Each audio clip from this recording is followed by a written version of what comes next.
Yes, sir. We back. First episode, Random Acts of Podcast. 394. First episode of the year, man. Brand new year, 2022. 2022 on the boys. Matter of fact, real quick, it's been a lot of crazy shit going on in the podcast game. So we're going to start this year off right.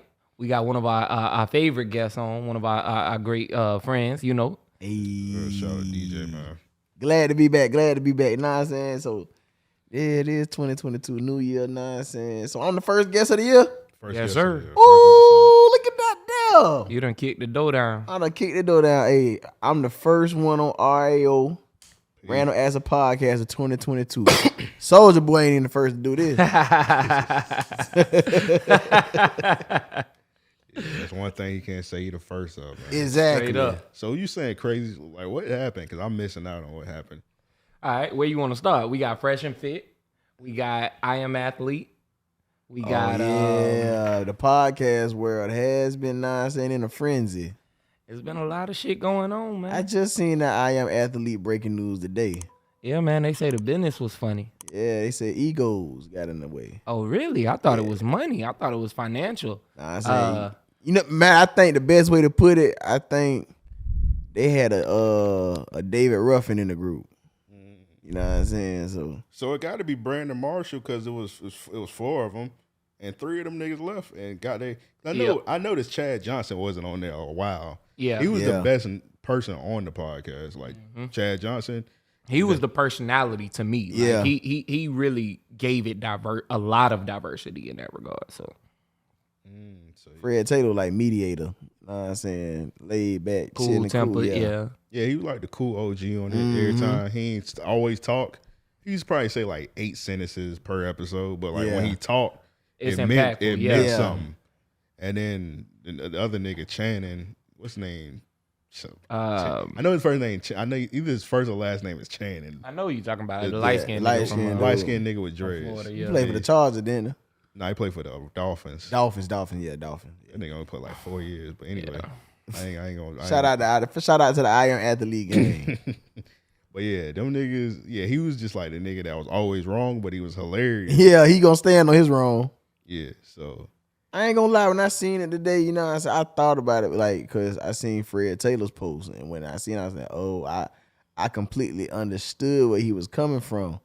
You know what I'm saying? He did the breakdown saying like, you know, egos and people not, you know what I'm saying, taking the business aspect of it serious and like that. And I identified because I've been in that situation before.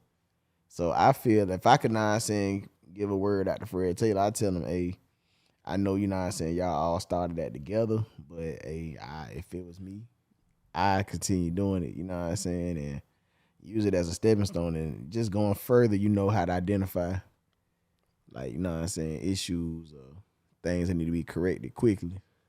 They had something good. That was a great podcast for real. It was a perfect dynamic, the idea of it, you know what I'm saying?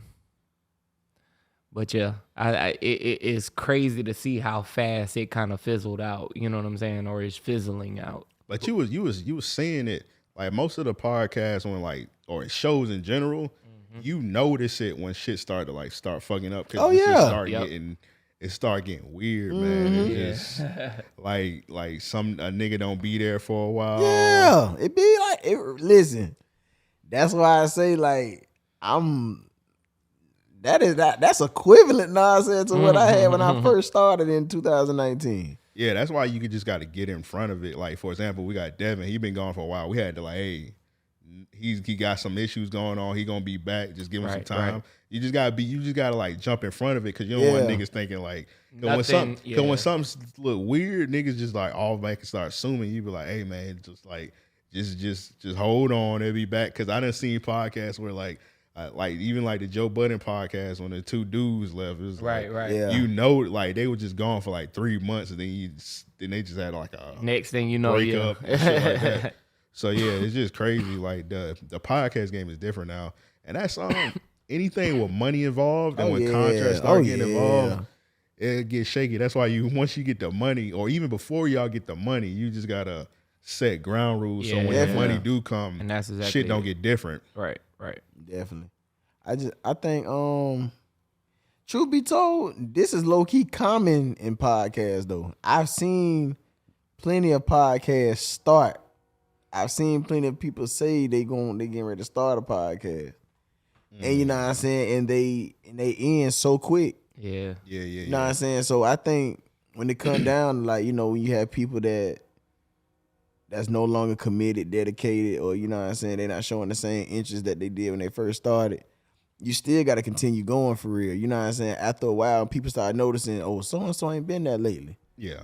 After a while, you keep doing it, they get used to that. You know what I'm saying? They're like, oh, you know what I'm saying? He kept it going. Like, they kept the train going, even though people weed themselves out for real. Yeah. You know, so you just got to just get through that shit. Like, that's all to it for real. Consistency is key. Yeah.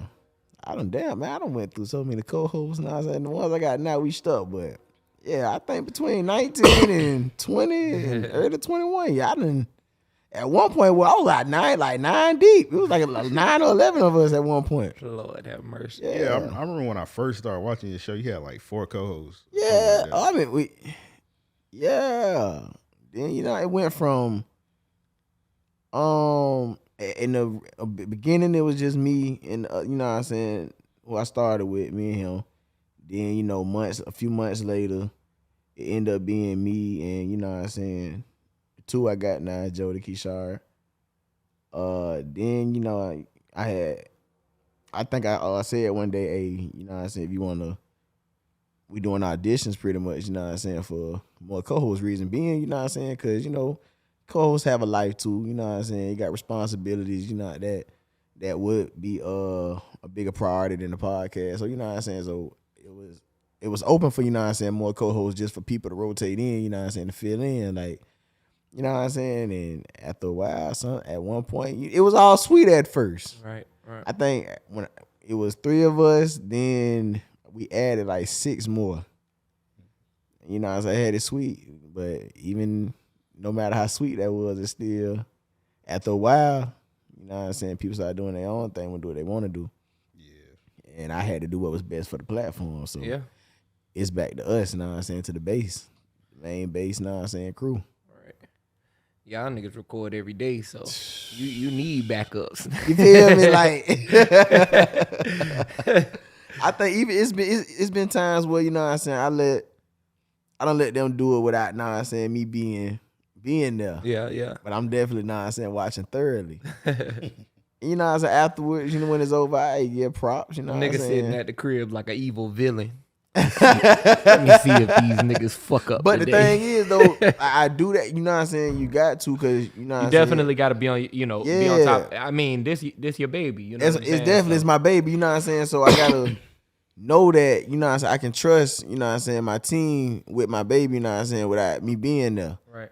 And you know what I'm saying, and even, but when I let them, you know what I'm saying, do their thing, talk to them, probably even be texting in the group chat. Or, you know what I'm saying, afterwards, we'll get on the phone, talk, you know what I'm saying, give them their props, hey, I did that, proud of y'all, you know what I'm saying? So, I just needed to be what the whole team, you know what I'm saying, is in sync. We all on, you know, everything good. So, yeah, but I'm rocking with, man, we rocking out. 2022 finna be, this year, boy, it's definitely finna be up now. Yeah, about to get to that in a second. But, yeah, I'm the same way, because, like, a couple of times I had to take a break, or I was on vacation or something, and I had our producer Banks, he'll like fill in for me, and I'd be like, man, send me the link so I can watch y'all niggas. I'm in another country. This nigga be in the comments and shit. I'm in another fucking country with like barely any Wi-Fi. I'm like, I gotta watch these niggas. Motherfuckers, I pay for Wi-Fi tonight. I ain't gonna lie, we did one episode without this nigga, and the next day that nigga text everybody in a group chat. He was like, y'all niggas is wild. Unprofessional. Like, why y'all niggas ain't cam up? Right. I'm like, why nobody cam He up? pointed out like 10 things. I was like, all right. I gotta step my shit up. I'm gonna be here every week, you know what I mean? Yeah. What you got planned for? What you can't say? Oh no, I definitely know one thing about it, boy. I ain't, you know what I'm saying, I can definitely hold water, but sometimes I just gotta motherfucker gotta be letting know like what's going. You know what I'm saying? Like, I ain't gonna lie, like a lot of people always ask me, like, man, why you ain't on YouTube, Apple, all that? I just be like, man, it's all about timing. Like, I really did want to make sure when we get on these other platforms, like, we sharp, we really deal you know what I'm saying, on our A game for real. Right. So, you know what I'm saying, I do know, you know, I know a lot of different podcasts and platforms on there. But now I'm saying, I'm just letting you know, hey, we coming. You know what I'm saying? We ready, you know. It's just, you know what I'm saying, we don't get me wrong, we definitely enjoy, you know what I'm saying, our viewers and supporters, you know what I'm saying, on Facebook and the gram, you know what I'm saying, on Twitter and everything. But yeah, we ready to step in that light, you know what I'm saying, and for Apple, you know, Anchor, YouTube, Spotify, everywhere, you know what I'm saying? So we ready. I think that in a sense that worked to your advantage, obviously, because your following is organic. Definitely. But it's a really large following, you know. Yeah. Able to nurture that, so yeah, I'm gonna definitely figure out a way where I can, you know what I'm saying, have everybody that follows, you know what I'm saying, on the gram and Facebook to transfer. Get ready to, you know what I'm saying, catch us on these other ones, on these pre-recorded sites and all the other ones as well, because we ready to run it up. We ready to collect checks everywhere from every avenue, you know what I'm saying? That's what it's about. Yeah, and the thing is, it ain't just about us. I really did want it to be where we can get it where we can, know what I'm saying, make it and reach back and grab others and show others how to do it as well. So right. That's why I definitely don't, know what I'm saying, never mind showing Each love. one, yeah, right? Exactly. When this shit all said and done with, man, when the motherfucker think about with this media shit in the city, like, man, hey, I definitely want my goddamn face on the Mount Rushmore of this shit. You know what I'm saying? One thing I always gave, you know what I'm saying, props to who I know of that was doing podcasts before I even knew what a podcast was. Yeah. You know what I'm saying? But one thing I will say, when it comes to that live shit in the city, y'all holding it down. Yeah, like I think we took this shit to another level because like it came out the blue. Yeah, y'all got it. Nobody fucking with y'all when it comes to that live. Yeah, live, shit. like we. Nobody. Bro, I've tapped into a couple of them. I mean, yeah, like I say, the engagement is huge to me. So the comments is always popping. You know, That's the most. I don't mean to cut you off. I feel like it's the most important thing. You know what I'm saying? It really is. The viewers when they comment, you interact with them. You know what I'm saying? And what they say, yeah, that's important. I watch all of them. Look what I got today. Hold on, let me see what I got. What that say at the top? It says, "You've earned a top fan badge." That's all I'm talking about. Live from the 904 most engaged followers. Man, look at that. Sir, yes, man, look where I'm at. And I'm on 978 platform tonight. You know what I'm saying? I got that shit today. I was like, damn, that's crazy. We going to have That's a love, podcast. though. That's dope. That's love for real. Bro, I tap in all them bitches. I definitely Help be appreciate texting me like, yo, they going live. I got the notifications on. I'm like, damn, let me watch this shit, dog. But the thing is, I think what it is, like, when it comes to, like, our platform, like, one thing that I'm big on, you know what I'm saying, like, I want everybody from every background and anything they got going on in the field, you know what I'm saying, comes with, like, hey, I can go on there and express myself, you know what I'm saying, things we want to talk about or whatever type of line of business they in, they can come on and promote, do their thing and whatnot. Like I said, we done had it where we done had, you know what I'm saying, exotic dancers, strippers, you know what I'm saying, come on, do their thing, Right. pop their shit a little bit, have fun. We done had a whole episode with a whole LGBTQ, you know what I'm saying, episode. We had a L, a G, a B, a T, and a Q. Yeah. You know what I'm saying? We even had Battle of the Sexes, like the straights versus the, you know what I'm saying, the everybody else's, you know what I'm saying? So we've had big fun on our show before, you know what I'm saying? We had, like, been at, we done been at numerous of CJ the Trainer twerk classes. Like, it varies. Like, you never know what. Yeah, you never know what you gonna see. What we gonna do? So I try to tap in on everything. You know what I'm saying? Right. Yeah. Nah, I think that's real dope, man. And shout out to y'all for that, for sure. Appreciate it. I think I'm gonna do a religion one next. Bro, you like the Black Safari Sam. You remember Safari Sam? Yeah, for real. Hey, because when I seen you at the twerk class, oh yeah, I told this nigga Amp, I say, make this nigga DJ hosting a twerk class. Like, I might have to be the name of the episode, Black Safari. But I think I'm gonna do that though. I think I want to have a Christian, an atheist, a Buddhist, a Muslim. I think I'm gonna go for that. Have an atheist on the podcast forever. Bro. I definitely do. I don't know how niggas are. I think it'll be good. Man, look, I enjoy having those conversations. That's exactly what it's about. Because I think what it is on that note, people get a whole lot of, you know what I'm saying, get caught up in just Like it's like damn near game fighting down there, like a Christian on like a Catholic and a right. You know what I'm saying, a Muslim and a Christian, all it's that. It's just funny how society has really like shifted our thinking to pit people against people. Yeah, that's all in it is. In every situation. It don't matter what you talk about. You could bring up hot sauce, you could bring up cereal, you could bring up tennis shoes or damn rappers. And if you got two opposing views, at the end of the day, it's a high chance they're gonna be like, nah, I don't really fuck with them because they don't have like-minded opinions, and that's crazy. And it do, because that's like even like in the military, like you have people from different backgrounds and different religions, but nah, I'm saying once y'all get downrange, y'all deploy, y'all real deal on these missions. Right. You know, I gotta have his back, he gotta have my back, so we can make it home. Now look at this, you probably ain't like him beforehand, right? But now afterwards, but y'all best friend, your brother, he got your back for real. Can't nobody tell you nothing about dog for real. Right. Know what I'm saying? So that's what we just got to get away from all that prejudgment shit beforehand. Because what you eat don't make me shit. You know what I'm saying? Yeah. Yeah, exactly. Yeah, you just gotta. But yeah, back to what you were saying with the whole atheist shit and the guests. Yeah. That's like one of the things I was telling Joe. Like, we need to turn it up with the guests. Like, one of the reasons why I really didn't have guests because we was doing it out the crib now, but now we're at the studio. Anybody can fall through and just So I got to turn it up. Yeah, turn it up with the guests and you just gotta get some shit to the people they ain't seen before. You do. That's exactly what it's all about. So I be trying to think all the time, like, damn, what haven't I seen yet? What hasn't the timeline seen yet? What would be interesting? That's really how I go about it. You know what I'm saying? I don't even too much think about, damn, I wonder, is this too much? You know what I'm saying? Fuck that. I just run it. Yeah. You know what I'm saying? Because somebody gonna feel it. Somebody gonna know what I'm saying. It's gonna be relatable to somebody. Yeah, I feel like we the only two niggas in the city that interviewed Natalie. Like, I feel like, man, bro, Natalie one of the most entertaining people ever. Natalie is definitely very, very intelligent. You know what I'm saying? He done been around. He done seen it all, you know what I'm saying, and experienced a lot. So it's like you could get a whole lot of game from that for real. And you know what I'm saying? He's a great businessman as well. So that's one thing about it. You want to get you a bad bitch, you want you a house, holler at Natalie, he got you. You know what I'm saying? Hey, I'll be watching all Natalie like real estate videos because it'd be funny because I'll be thinking like, can't go wrong. What if the construction workers out there seeing that nigga? Because what he do is he just pull up in front of a random house and just sit that's there getting built, yeah, and just like cut a promo for about 10 minutes. Definitely. I'll be like, well, the construction workers definitely want to throw like a wrench at this motherfucker. Like, this dude come out here every day and just cut a promo in front of our house. He definitely every day, and we just gotta sit here and watch him. And they can't do nothing about it for real. They just sit. Because if you touch them, well, you might lose a limb. Exactly. Boy, Joe, they whipped up your sandwich too quick, bro. I know they ain't make that shit with love at all.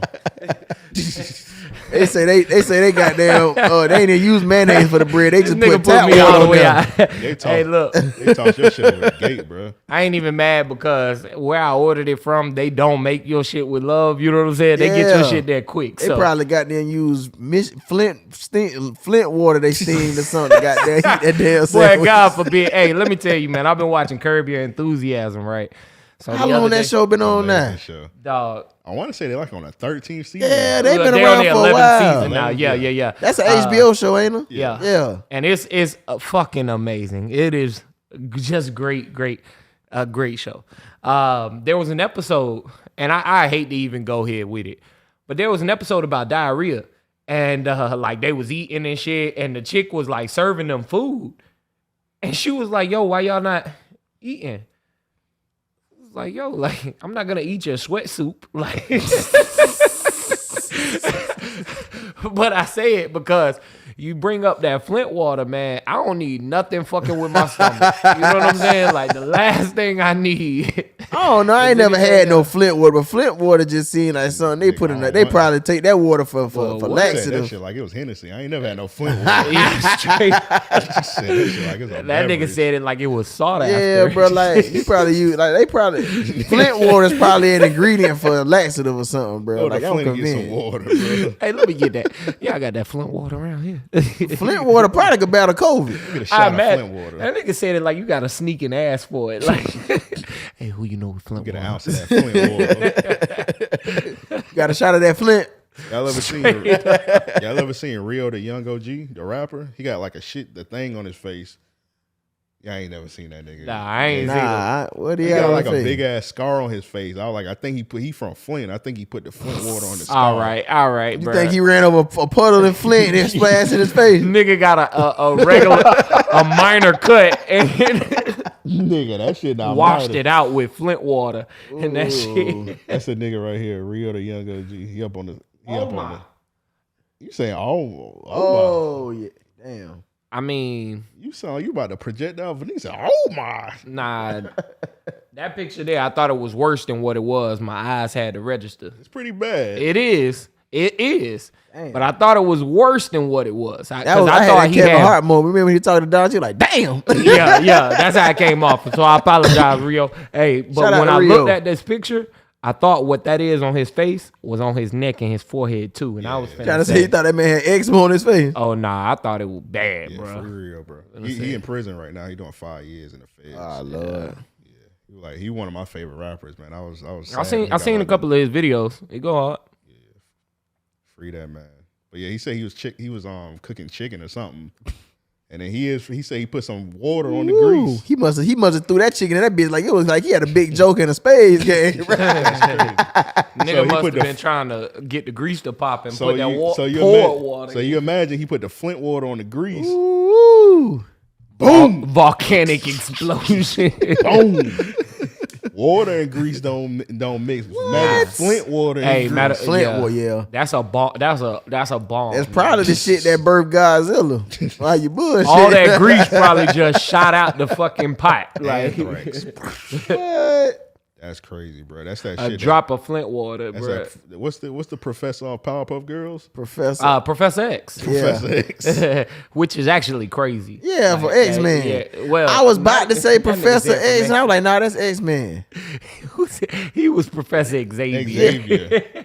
I mean, Professor X works. Yeah. I can see that, but Sugar, spice, Flint water, and everything nice. First of all, Cracker ain't gonna be Professor I was gonna Xavier. say, well, shit, shouldn't no cracker be no Professor X neither. But he's based off Malcolm X. Yeah. No. He is? Yeah. Professor X was Martin. Magneto was Malcolm. Yeah, he was. Yeah, they say That's Professor X was Malcolm in it. I mean Martin. Professor Xavier, y'all mean. Yeah, Professor Xavier. Okay, because I thought we were talking about Professor X from the Powerpuff Girls. Yeah. I was gonna say if he based off Malcolm, I mean, You know what I just thought about? Malcolm X, they did him a disservice. I just thought about it. That was some sick shit they played in our face. This old goddamn grown ass man cooked up 3 little bitches like. He did do that. First, he made a monkey. He was weird. Damn, bro. And why you being weird to me was a cartoon. Let him do it. Bro, motherfucker had a mange monkey. And that monkey hated him. Then they had a transgender devil. The devil was wild. Like, bro, he like the best character though. Nigga said a transgender devil. That's exactly what he was, bro. And we was too young to realize. We didn't know. I ain't know what him was. I thought he was just a cross dresser.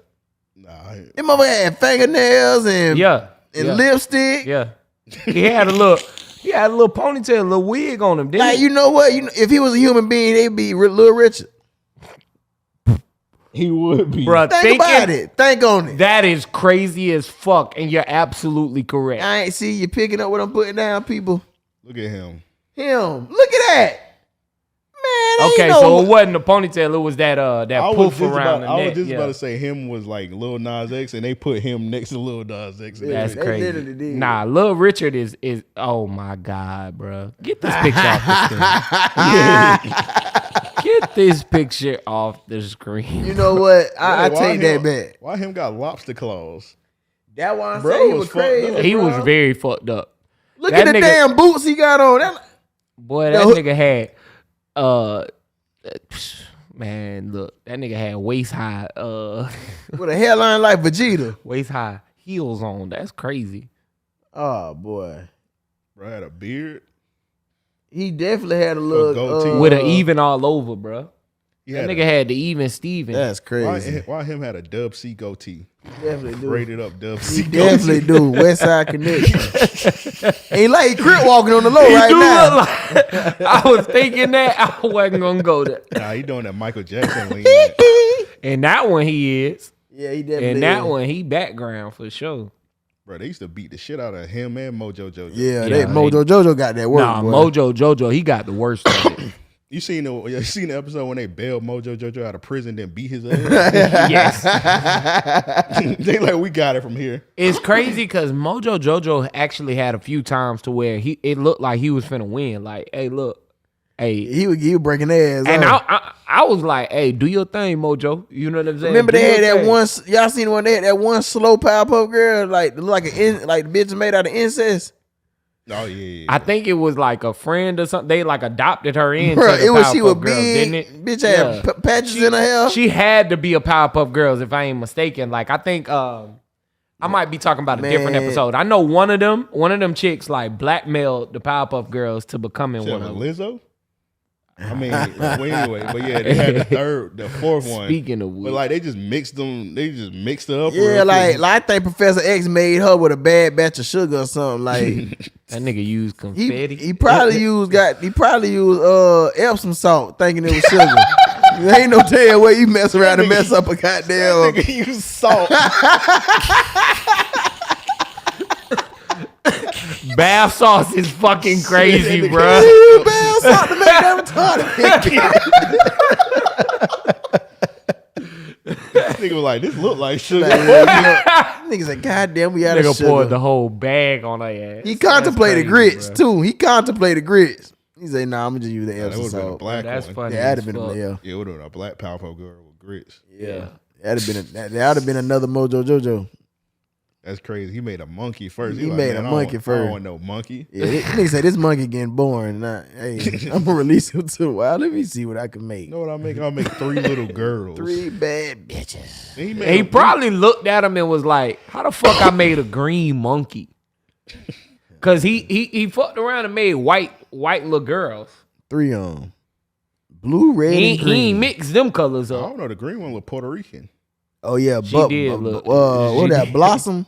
I think Blossom the blue one. No, that's she had a little attitude on it too. Bubbles was the blue one. Blossom was the green one, pink one. Nah, what the red one was? Buttercup was green. Yeah, Buttercup. Buttercup was the green one. Yeah, Buttercup. Yeah, Blossom was the red one. You know what's crazy, man? We grown ass men. Blossom, Buttercup, 3 B's, 3 little bitches. Nigga, that's our time right there. I mean, yeah, you right, but I'm just saying. We were probably like.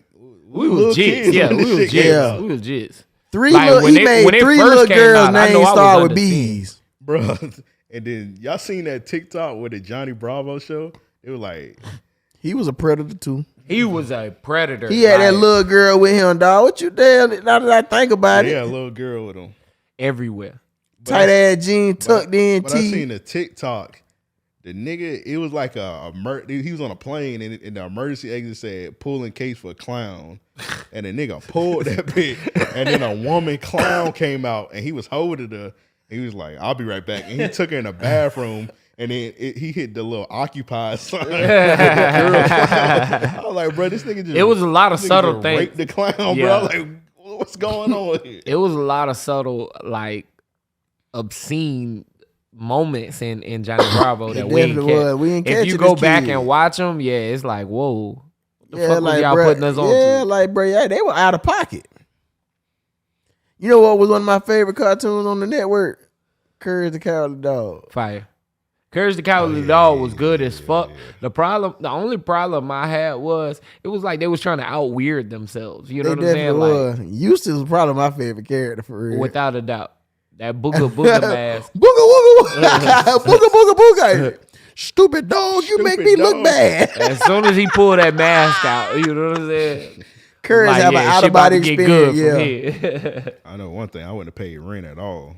Exactly. No. Ain't nobody coming out there. What? That's probably why that house is out there, bro. Probably matter of fact, probably was a Flint flood. Nonsense came out there. It wasn't no plants, no trees, nothing. They killed everything. We got any listeners from Flint. We apologize. We love y'all. We just y'all some of the strongest people. Nonsense in the country. So take a shot of that water for us. They built that house with one of them magic 8 balls. Had to. They had to build that. They were trying to get them old ass people out of there. So only thing them motherfucker had was a windmill in the backyard. Like. I scared them old motherfuckers so we get this house so we can build this big ass mall. All right, so we talked about him.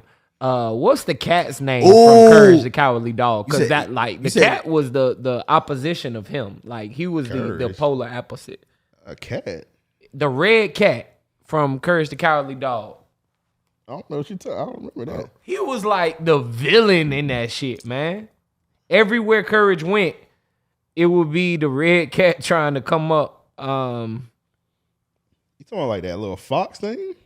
Oh, I know what you're talking about. Yeah. He wasn't on that bit enough. Yeah, he was on there like one time. Nah, he was on there quite a bit. He just didn't. He never had long segments. Rate that. Yeah, I remember. Yeah. That you know who else was who else was a trend cartoon? Okay. That he on a roll. The devil on Cow and Chicken. That nigga was a freak. He was. That's what I said. The devil was disgusting, actually. Pause, but that devil had a BBL. Cow and Chicken was like, that was some bestiality shit. That definitely was. Yeah, they were eating booty. They were eating whole human ass for real. Oh, pork butts and taters. Yes, bro. It was a lot of shit on there. Like the cow would be like tooting its ass up and shit. It was like a lot of little shit. It's like, yo, why is y'all doing this with animals? Nah, bro, they were like launching the booties and eating them. Yeah, they was. Yeah, the pork butts or whatever. That shit was a great. They had a whole ass on the plate. It was a great episode. I was like, bro, why this devil butt ass naked? He literally prancing around and shit, like, bro. Think about that shit, bro. Cartoons was just weird as fuck looking back. Like, god damn, bro. What the fuck raised us? Bro. Hey, I don't think that was a trend. I think that nigga was just a freak, dog. He wasn't a trend. Yeah, he was a freak bull. He was just a nasty nigga, dog. I don't think he was trans. He was just a sick motherfucker. Yeah, he was a grown he was a grown devil. Look at that shit, man. Motherfucker had dildos on his stomach, man. That nigga was bro. Look at him, bro. Fully developed. Look at him. If I take it any way I get it was a person. Oh my god. Oh my god. And that nigga had all kind of jobs. He worked everywhere. He worked everywhere, he did everything, dog. But see, I'm not gonna give you transgender. I will give him the freak. He just got his ass on the desk. Look, dog. He would have fought. Why he got bumps on his ass? Why he had bumps on his ass though? He had bumps everywhere, bro. He was diseased. Exactly. That boy had the clap. Look, bro, like we ain't noticed this shit as a kid. Motherfucker got a shirt with no drawers. No drawers on. I ain't watched Cow and Chicken because of that devil. I legit didn't watch that shit. I watched maybe like 3 episodes. The shit was weird to me. Cow and Chicken was cool, man. No, it wasn't, dog. You know what was crazy? I watched 2 Stupid Dogs in there. Remember I Am Weasel? I watched 2 Stupid Dogs. I watched I Am Weasel. That shit was too weird to me too. I watched all of that shit. It was weird as fuck, but I watched it. It was cartoons. Yeah. I don't think there was a cartoon that I didn't watch. I watched fucking Thundercats. I watched. I used to watch Johnny Quest. Quest was fire. I used to try and watch Cat Dog. That shit was too weird for me too. Cat Dog was weird, but I watched it. I mean, Cat Dog was funny. That motherfucker. I just hated the motherfucker want to smoke with them on sight, boy. That one game they always try to duck and die. They beat their outside ass. of the black shows like Sister, My Brother and Me, like My Brother and I, yeah. Any of the little black shows that they had, what's the shit with Penny Proud, the Proud Family. Like, yeah, anything. That show seemed I about didn't normal. Like the reality shows with white casts. Even Stevens was probably like, I used to watch Even Stevens. Now. Yeah, that was it. And Boy Meets World. Yeah, we all loved us some Topanga. I watched all that cracker shit. Seventh Heaven. I didn't watch that. I ain't really watched it. Like, I didn't watch those kind of shows. I watched the Wonder Years. When it called? The Wonder Years was fire. Yeah. Like, if you ain't watched the Wonder Years, you grew up a lame. Yeah. I probably caught Happy Days every now and then. I definitely caught the Brady Bunch sometimes. Brady Bunch. I mean, I think the nation watched Brady Bunch. Yeah, the Partridge, that off-brand ass Partridge family. I ain't watched that, but I knew about it. Yeah, I said these bitches, the off-brand got the war. Only, that's the great value Brady Bunch. Up, the my Partridge grandmother family. made me so pro-black. It was only like a handful of white I could ingest. Like, Joseph, why you watching that cracker shit? Hey, look. My grandmother every day would like bring home like different black books and tell me like the importance of black authors and shit. I'm like, man, what is this cracker shit you trying to feed me? Me in school looking at the books like, is this real? I used to watch nonsense. Like I said, the Brady Bunch. I caught the Partridge family here and there. I know I watched the one year. Boy Meets World, Even Stevens. I can't think of nothing else off the dome right now. Like he said, he watched all that cracker shit. Tell us about it, though. I probably caught an episode or two of Gilligan's Island. Oh, Gilligan's Island was fire. And I thought that was a great show. I used to watch Andy Griffith just for the intro. I didn't watch it. I ain't never watched All in the Family? Archie Bunker? No. Well, he's racist as fuck. No, my point exactly. So any cartoon that was on to substitute those segments, I would watch the cartoon. Yeah. Nah, y'all need to watch All in the Family when they used to do the crossover episodes with the Jeffersons. And they used to like go at each other and just say racist I could believe shit that. each I could other. believe that was Amazing. good. I could believe that was good because I fought with Archie the Jeffersons. Bunker was weird because he didn't really hate black people, but he just hated everybody. Only time I ever heard his name was when Ross made his name in a reference in a song. I got that Archie Bunker. Yeah, I don't know what that means, but yeah, I got that white probably. Okay, angry white. I don't know. That white make you angry. I don't know. I gotta go back and listen to the song. That was on BMF, wasn't it? Yeah, that was that. So I think Ross was just saying anything on that song. Yeah, niggas ain't give a fuck. I don't think niggas really listen to the lyrics for real. Nah, he definitely. Matter of fact, we gonna talk about it this week on Deeper Than RAOP, which is another show we got. Gotcha. But during that period, Ross had a very like consistent sound. That looking back, I don't think, not to say it played to his, it hurt him rather, but it definitely didn't play to his benefit. Why you say that? Because so much of it has been, not to say forgotten, but it doesn't get talked about because it all did sound similar. Yeah. There are a few records that were hard that sound so much like BMF. True. I don't know if MC Hammer was one of them. Those two sound exactly. He literally said he made those the same day, and they both produced by Lex Luger. Yeah, but there's another one that has like that record so fucking hard. I can't think of it off the dome, but these niggas can't hold me back. No, there's another record that has the same tempo, same cadence, everything as BMF. Talking about are you talking about like 9 Piece and John? I mean, those two, those to me kind of gave they that are same, like, yeah, they just I thought it was like a remix. It's like a B-side record, man. I was jamming this shit the other day. If I die today, remember me. No, I'm Not a Star. Nah, that ain't. I'll pull it up. I'm Not a Star and John is like the same damn song. It's the same beat. Yeah. So I was like, they both got him and Wayne on it.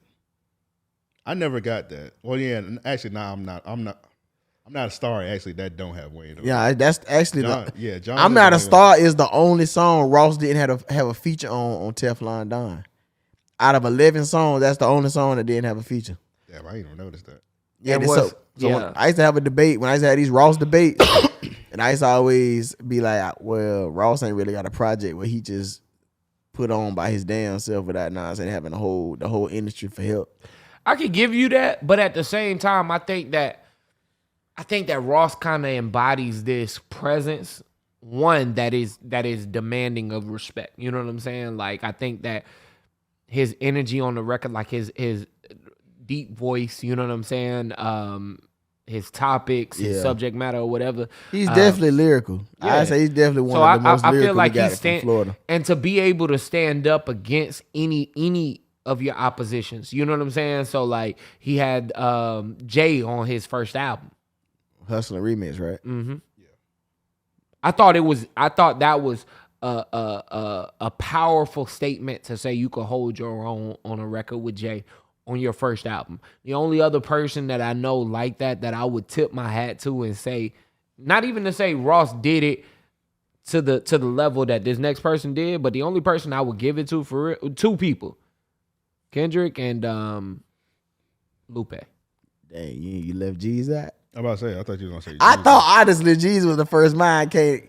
I mean, Jeezy ain't all that lyrical to me, and but Jeezy too had Jay-Z on the first album, right? And he held it down, and it was an original version. What I'm saying is this: if you go back and look at the Ross record, Ross gave you as much enough lyrical content in that verse, right, to be able to say this nigga is gonna be a great long term off his first album.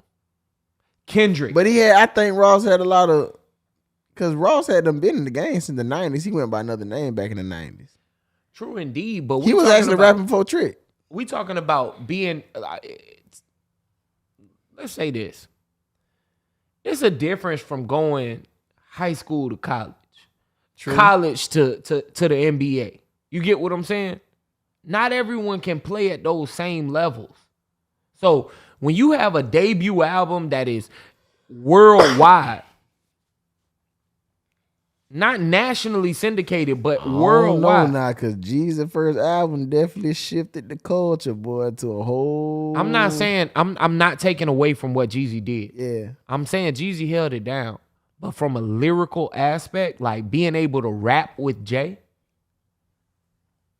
Rick Ross, Kendrick, Lupe.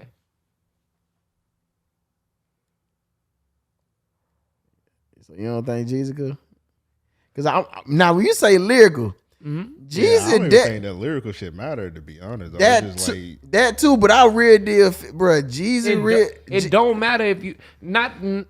It don't matter if you're not into it. No.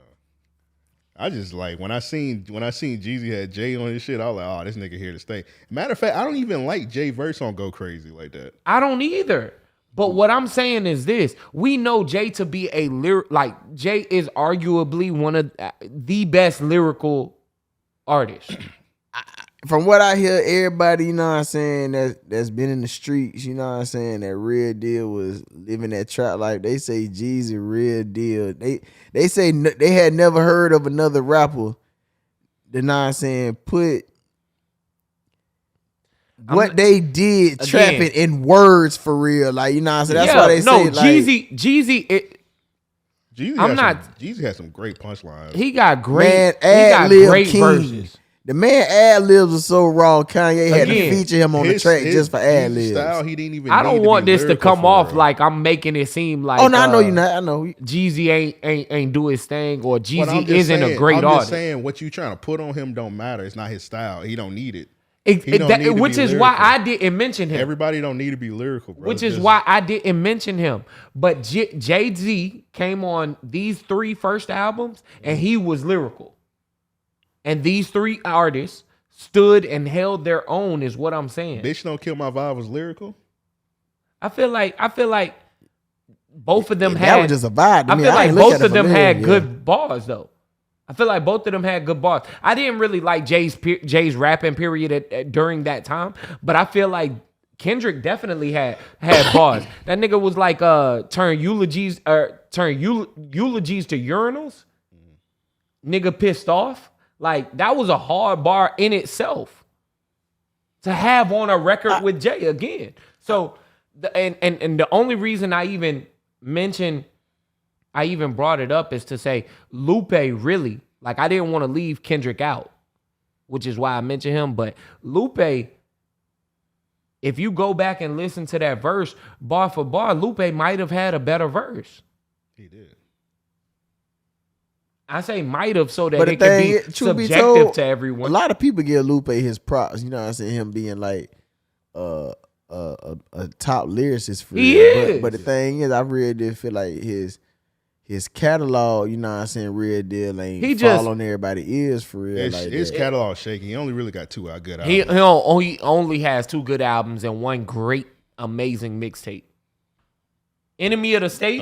He got a bunch of good mixtapes, like all them Fahrenheit 1st to 15. Oh, yeah. You're absolutely right. But I'm saying Enemy of the State might be like, Enemy of the State to me, lyrically, was one of the greatest mixtapes I've ever heard.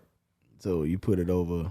Is it a Lil Wayne mixtape you would put it over? Lyrically? Yes. Lyrically. Oh Lord, I'm not. Stop right there. Let me ask you a question. Hey, look. Just stop right there. That nigga over Angels? Oh my God. What Lupe did on Angels is fucking amazing. All right, so DJ, you was on you did the verses in here. Yeah. You did Boosie and Plies. Yeah, Boosie and Plies. You didn't do Jay versus Wayne? Jay and Wayne was last night. Shout out to Dez Nato. What side were you on? I was definitely Weezy F Baby, Tunchi, and Lil Wayne and all in one. Okay, I fought with you. So we ain't gonna get into detail with it. Everybody talking about the Jay-Z and Wayne versus, so we ain't even I ain't gonna lie to you. I really did feel like. Are they talking about doing it? Nah, they ain't. Just Them two haven't spoke. It's just the yeah, people yeah, been on saying speculating. I think Jay would be too pompous to. Yeah, I don't want to get into too detail because I feel like every podcast I talk about that shit. But I just want to before we move on. I'm gonna go on record and say, I think Wayne would wash the fuck out that man. The reason I'm gonna say that is because when I seen Jadakiss perform a freestyle on his verses, when they did the Locks versus Dipset, when he did his Who Shot Your freestyle, I said that further lets me know Wayne can definitely perform a goddamn some mixtape songs if he wants to. But Jay could do the same thing though. What mixtape songs he gonna perform? Matter he of fact, don't have to perform mixtape songs. I'm just saying. But that's not. That's you don't have to perform. If Wayne does 20 great mixtape songs, I don't think Jay has no chance. I'll say this. I think that if Wayne does 20 great mixtape songs, which that's is not going to be the case. Him going against Jay, because he has great and classic album songs that will, in that regard, hold their weight. I'm not saying that. I don't think that matter, bro. It's all about that. Definitely. It's going all back. A Grammy record versus, and I'm not saying. A Grammy record, bro. That's white. Think about that's literally what Scott Storch did to Manny Fresh. People like, nah, bro. I'm saying is this. All I'm trying to say is this. You can't say Jay is gonna get washed. Jay has classic records. I'm just talking shit when I say he's gonna get washed. Song Cry is my all-time favorite Jay-Z song of all time. Like, he got Jay-Z a few songs. You pick Song Cry. No, I'm just saying that's a good one. That's one that is. I mean, I feel like that's a song he should. You know what I'm saying? I feel like he's gonna play it, but I'm just like. I feel like that's one that is an easy winner. But I ain't that shit like it's just like. I don't know. I mean. So Wayne got no song better than Song Cry. I'm not saying he don't have a song in Song Wayne Cry. can fuck around and play Lollipop and beat Jay-Z on the goddamn round. What you have to think about in verses is most. I ain't even trying to be funny for real. That's a monster hit though. That's one of his biggest, if not the biggest. His biggest. That's a monster hit though. But in verses, most times that you're playing songs in response, it's of the same vibe. What song is Wayne gonna play? If he plays what? Song Cry. Hustler music. I feel like Song Cry wins. I feel like Hustler. Hustler music is my favorite. That's another Wayne reason song. why they shouldn't battle, because just like it's too opinionated. If you was all right, so if you was it'd be too regional, bro. It really is. The only song I can really think of off the dribble, you saying in comparison or response to Song Cry, probably be like How to Love or some shit. Like hell no. If that nigga played How to Love in the fucking verses, mark that nigga in L. I mean, shit, it's a big hit for How him. to Love is a terrible record from Wayne. But he got big numbers from that song. That's a big hit. Let me say this. I just hate how much I heard it, I guess. But it's one of my least favorite Wayne songs. So what about Earthquake then? You know, the one with him and Jazzy Faye. Earthquake is a good song, but that's like a throwaway song. I feel like Wayne. But the thing is, though, how would the crowd respond? Listen to that shit. Wayne has so many that would be like revered. It's gonna be nostalgic. And that's what all matters. I don't feel like Jay connected with the South as much, and Wayne connected with the South everyone and the North and the West. Wayne connected with everyone. Everywhere all around the region. And that he connected with the Juicy J for Memphis. He connected with the Game, you know what I'm saying, of California. He connected with Jay, with Dipset, you know what I'm saying? He did something with everyone. Yeah, he collaborated with T.I. and Jeezy. He played the old shit, drop it like yeah. Yeah, the thing, and that's y'all know what y'all back that ass up. Yeah, I know what I'm talking about. Yeah. But the thing is though, like with Wayne catalog, bro, Wayne has mixtapes, great albums, great singles, and great features. I was just about to say the features are really what alone could beat Jay. Y'all gotta not to say that Jay doesn't have great songs, but Wayne has been on. Just having a verse on some amazing records over and having the best verse on it. I can't that count. Goes without saying. What's a song Wayne been featured on? And he didn't have the best verse. It would be later. It would be recent, but I don't know. Last year he was killing. Yeah, he was killing. He was killing. Matter of fact, that nigga Russell was like, man, why the fuck is Wayne rapping like this right now? Yeah, I think he got off them drugs and shit. Yeah. So I really did feel like, bro, like when it comes to like Wayne definitely has like a big body of work. I can name a lot of songs Jay been on. He had the best verse on it. Swagger Like Us, he had the best verse, and Wayne was on there just as much as him. Wayne, Jay haven't liked the recent Jay features at all. They're not memorable. You can't even name me a line from I Got the Keys. You know what I'm saying? What to do with DJ Khaled and Future. That was just a terrible song in general. You want to be from all parties. The Carter's album, him and Beyonce shit. Beyonce went the goddamn hardest on that bitch. I heard people everything say he raps about right now is the same. Like you know exactly what you finna get from Jay, and it's one is like okay, I'm not relating to none of this shit. Dad bars, NFT bars. Yeah. I'm gonna go on record and say the Blueprint one and the Black album, my favorite Jay-Z albums. Like, you know what I'm saying? They're my faves. Yeah, I think Black album, man. That production on that album was so crucial. We might have the same one, Blueprint, Black album, Reasonable Doubt. A lot of people like American Gangster. It depends. It depends on the day. Also, Wayne. It depends on the day because sometimes I like Carter. Those would probably be mine. Sometimes Carter 1 my favorite album from Wayne. Sometimes Carter 2 my favorite album. I used to always wonder why people used to always be like Carter 2 the best, and I'd be like, I don't see it. But one day I went and listened, I'm like, oh, I see where you're going with that. To me, Carter 1 is the best because of how cohesive it was. Like that album plays with no skips. Carter 2 got like multiple songs that's like Wayne's like best songs, like Money on My Mind, More Fire, the best Fireman. That's like some of Wayne's best songs. The best rapper alive. Alive. He went crazy on Carter 2. Even the intro, even the mob. I was on South Beach, a nigga put a camera and say he on a freestyle beat. Anytime I listen to it, it makes me debate that myself. D-Boy? Like I have. Yes. Like, Carter 2 is the best. Yeah. Shooter. Yeah, Carter 2 is Carter the best. 2 is an amazing album. Carter 2 is the best. Carter 2 is the best. But then Carter 1 got no skips also. But Carter 1 no skips. The reason why I say it's the best when I listen to it and when I think about it is because it's nostalgic. Like I remember I miss first my time dog. I listened to it. Like, bro, the first time I heard I Miss My Dogs, I almost cried. BMJR? Birdman That's top Jr. 5 Wayne songs. Yeah. I definitely played that shit last night. Wayne went crazy on both of those. But what about the Carter 3?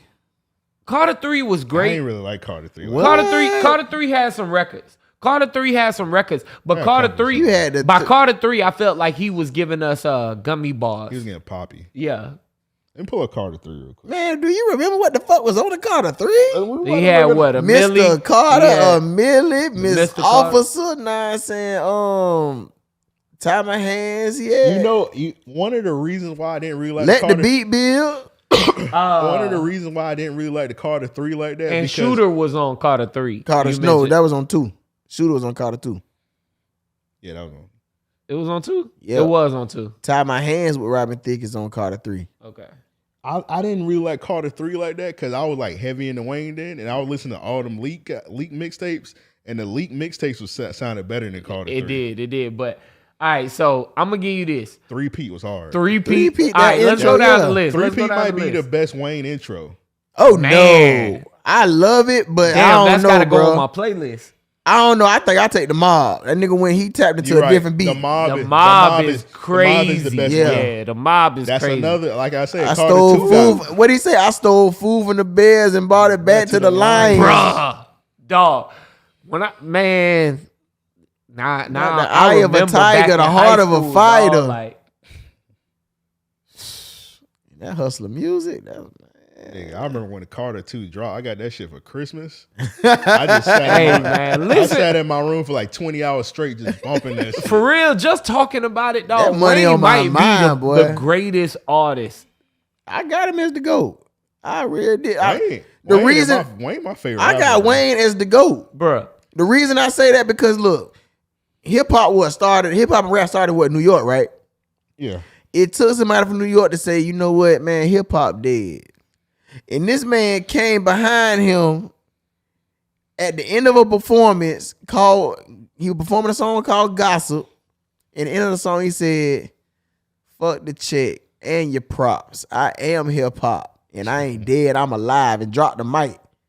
Guess what? That was a drop mic moment for real. Ain't nobody come, when that man said I'm the best rapper alive since the best rapper retired.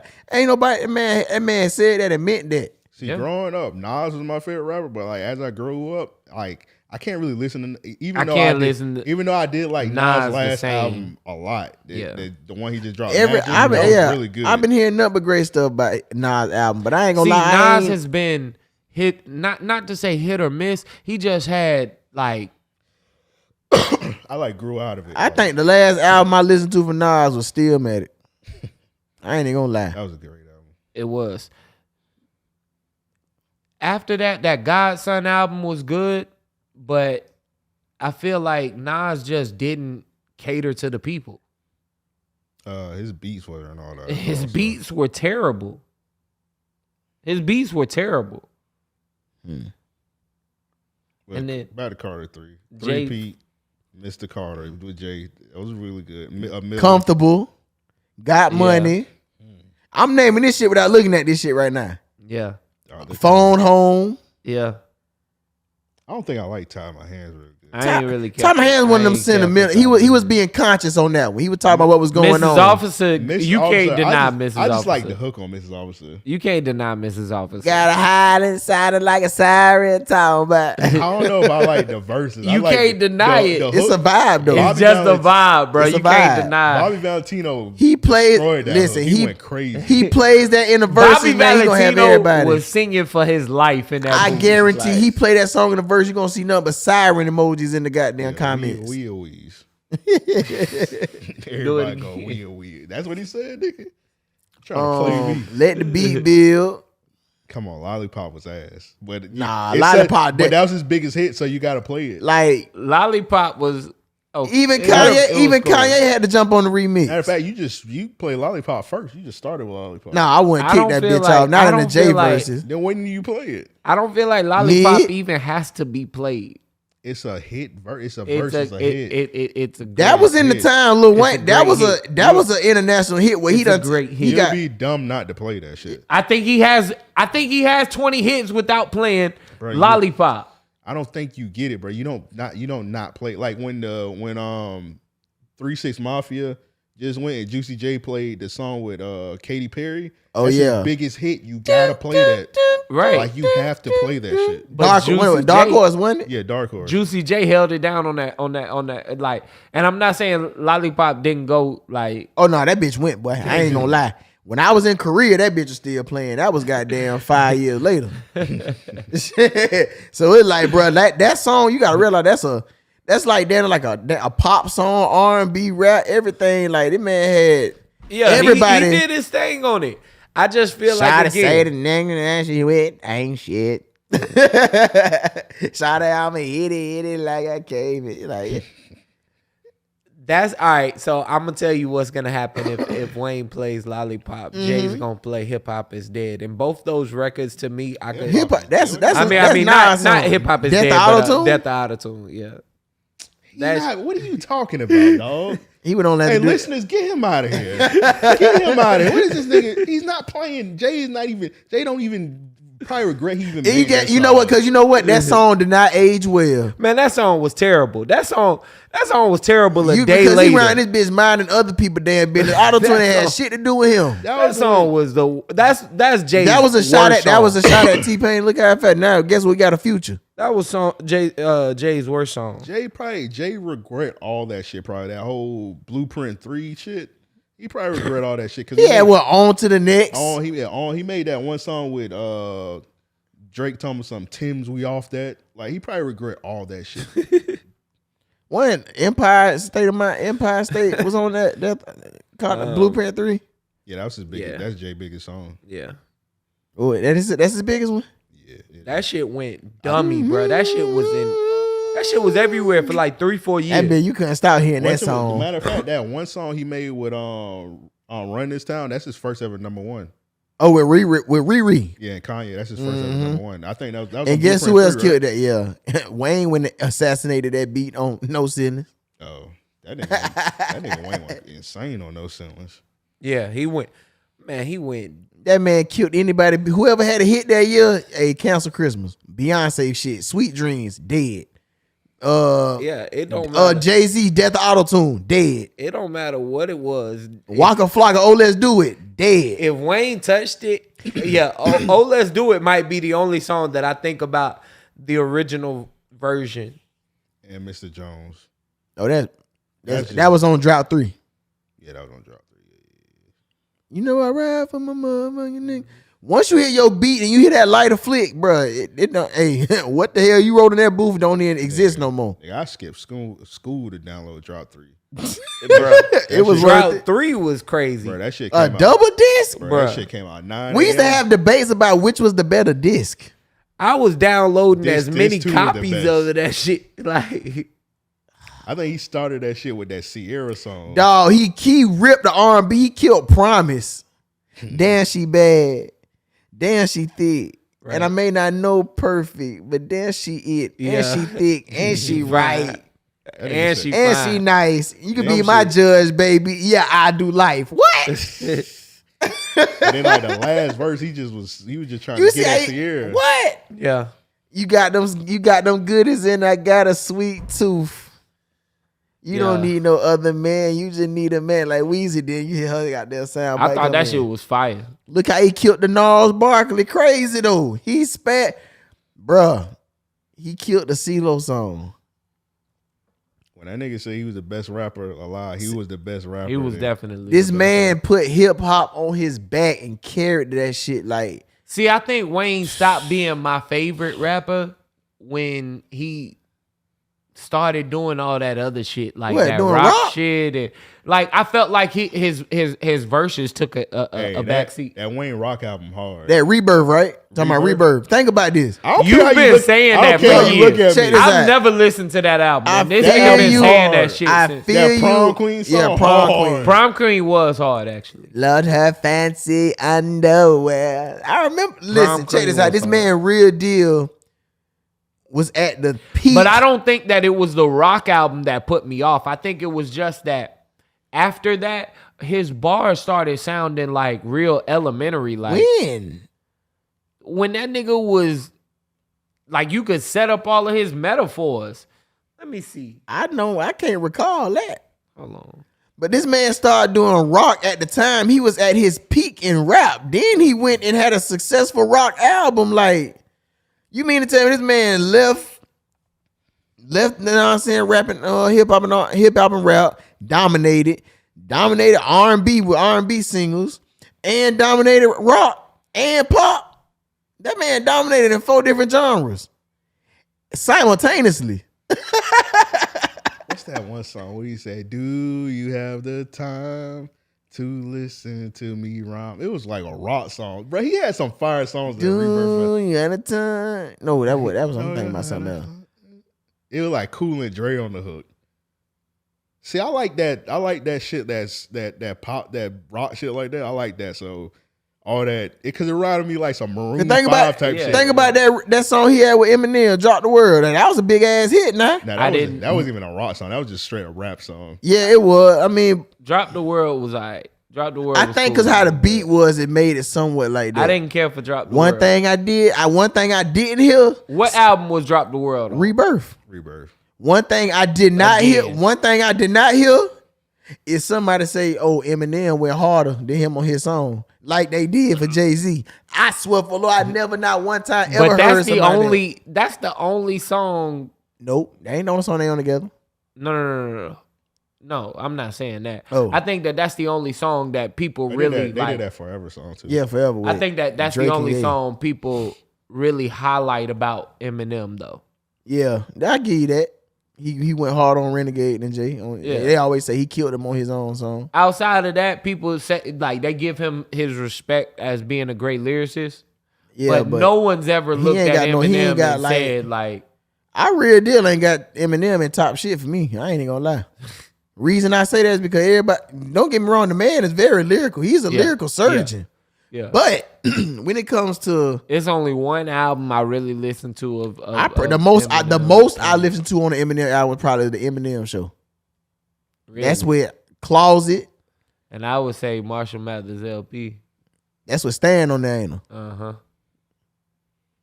But I be this is my thing. I'm like, so you really did trying to say somebody that say, this looks like a time for me, you know, everybody just follow me, because we need a little, this the GOAT. But that comical shit. That's what you gotta expect from. I've been so many places. I've seen so many faces. No, that song is hard as fuck. Blue and yellow, purple pill. That song is hard as fuck. Bro, only thing, bro. When it goes down, like you really did want to hear that shit in the goddamn D12, nigga. That shit was hard as fuck. I don't like none of that shit. That shit is terrible. What was the other song D12 had? After that, my salsa. My rock band, whatever shit, rocks. No, these chicks don't even know the name of my band. Yeah, but don't get me wrong, them shits was bops. That was that shit back then. But as a grown man, when I go back and I'm like, bro, this real deal to go. Nah, like. White rappers make comical music. So, and the thing, I'm like this, so everybody vouches for this man. When it comes to rap. Yeah, everybody vouches you. So y'all real, so folks real, they gonna sit here and tell me y'all vouching for somebody who making song by damn near killing his mama. You know what I'm saying? Like, bro, clean out my closet. You going in on his mama. I don't like Wayne. I mean, I don't like Eminem stuff. Yeah. This is a song talking about Hot Revolver. You probably did. It's an L, but I personally fuck with this. Not necessarily. No, that's it all depends on who's tuning in. If he play that, he's getting laughed off the stage. Bro, that's I feel you, but I wouldn't even expect him to play it against Jay-Z though. That's something you play if you going against like Bow Wow or something. See, again, I think that if Wayne does it, he's gonna be trying to prove that he's lyrical, like he's he's the better lyrical. Like I think Wayne is on bigger tracks than Jay-Z. Bling bling, drop back that ass up. But again, I think going back to what I was saying originally, I think that Jay, when you look at Jay, you're looking at him. If he does a verses, you're gonna be looking at him from a lyrical standpoint. Look, I really did feel like Wayne has 20 great lyrical records that could contend, whether win or lose. That can contend or can win. Which one? I'm being subjective for everyone. Okay, I got you. Okay. Playing it both ways, I think that you could argue Wayne has 20 great lyrical records without Lollipop, without any of that rock shit. That could contend against. I think he could play. Yeah, I didn't play not one rock song last night. Because I don't know that Wayne has 20 that are going to beat Jay. And when I say that, what I mean is, you talking about from like, are you talking about just strictly Lil Wayne tracks? I'm saying he would not unanimously beat Jay-Z. Nobody has 20 songs that's gonna beat somebody. Anybody. So yeah, what you just said don't even matter at all. Shut up. So I'm saying, like, think about it. Like, think about shit. Like, shit he been featured on, like, We Taking Over, Rich as Fuck, Tap Out. Shit, you can say Luxury Tax, Brown Paper Bag, Stand Up. He can go grab Jay-Z old lady soul. And then again, if you talking about mixtape records, he gonna play that to be funny. That nigga could do that nigga could do upgrade you and contend. You can do Show Me What You Got just to be a slap in the face. Right. The J. It would real deal be raw if if saying Jay did show me what you got, and he came behind him with the crazy in the and he came behind him with the freestyle. Shout to Nelson. Because I'm about to say, bro, nobody can beat anybody 20 in a row. Right. If Jay-Z went against Bow Wow gonna get at least 2 rounds. He gonna get 2 rounds. I don't know. I don't think nobody could beat anybody just 20 I don't know, bro. Well, look at the Ross and 2 Chainz one. 2 Chainz got a couple rounds. He got like 3 or 4. He did get a couple rounds. That's true, but I think Ross low key took it. Yeah, when Ross started. Truth be told, I think if Jeezy really wanted to be saying, if he really wanted to, he could have 20. Who would you put Jeezy again? He would 20 old Gucci ass. Like Gucci, they already won. They did. Yeah, I forgot, but I think Gucci. I think Gucci. What? I'm not debating because I'm not. I was gonna say, just stop right there. don't even finish. I'm not. I will say this though. This nigga. I will say this. I do got a few more verses, mock verses that I'm doing upcoming. Do? I gotta do a Jeezy and Ross one. I gotta do a Jeezy and Gucci. And I'm gonna do a T.I. and Trick. Jeezy and Gucci with no egos involved. What you mean no ego? Gucci fucked it up because he had he came for war.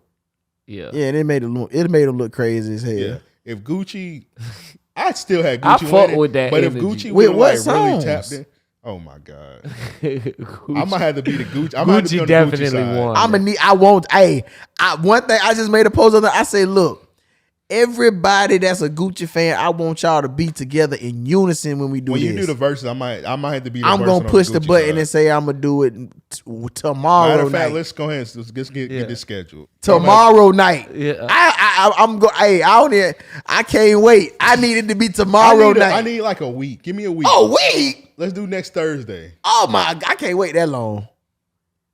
This personal. Well, personally, Ali, if you look at the I RAOP, schedule, if you look at the schedule, yeah, you're right. Yeah, you're right. Yeah, bro. Yeah, but yeah, if you give me to like next Thursday for real, I could come up with like 20 Gucci songs. At first, take that long when to you think said of that next shit. Thursday, I looked up. I was like, damn, nigga, you need that long. But I say that only because this nigga for real. Nah. I think strategically go against Jesus Catalog, you would definitely need to time that shit right. Bro, you being too much of a fan right Ooh, I'm being real. I'm just keeping it G. It's so many tracks Jesus left off the table that he didn't do in the verses. The nigga, he only did one. He did one album. Oh, Gucci. Jeezy. He didn't leave Trapper. I mean TM101. True. He did. He went to TM103. He went to the Recession. He played the song with Bankroll. And what that's Trapper Dot 3. What Gucci said. He said, "Oh yeah, he saved." He said, "Yeah, he damn sure did. We platinum." He had let him. Yeah, we platinum. Yeah, we platinum. You took a song from a dead man. Who? That man was alive. Bankroll was not alive when that song was. He was not alive. He was alive when he recorded it. So no. And I don't even think they recorded it at the same time. We weren't there. I heard the story. Hey, Bankroll uncle already done released what happened. I think Jeezy paid for it. This is what happened. D Rich, it was shout out to D Rich from the city, from Duval County. D Rich was Bankroll's producer. You know D Rich been producing for Jeezy for just as long as Shawty Red now. I know. He went up to D Rich and said, What you got over with the Bankroll unreleased tracks? Heard it, say, "Oh, I need that, my brother." Yeah, it is what it is. But shout out to Jeezy, because if Jeezy ain't do what he did, that song probably would have never even came out. Exactly. And guess what? You know what I'm saying? I'm pretty sure Bankroll family. Know what I'm saying? But he didn't want to work with Bankroll when he was alive, though. Yes, no. That's a goddamn lie. I know for songs is saying in my search history, in my library. I ain't gonna say it's in my library because it ain't on Apple. Not my name. I might be talking shit. I know. But the song is called Everything Back, and that shit was good. And that was on the Gangsta Party mixtape. It was like Bankroll, Dolph, and Jeezy. Yeah, and he was on Jeezy was on the Walked In remix, the one with him and was it Travis Porter?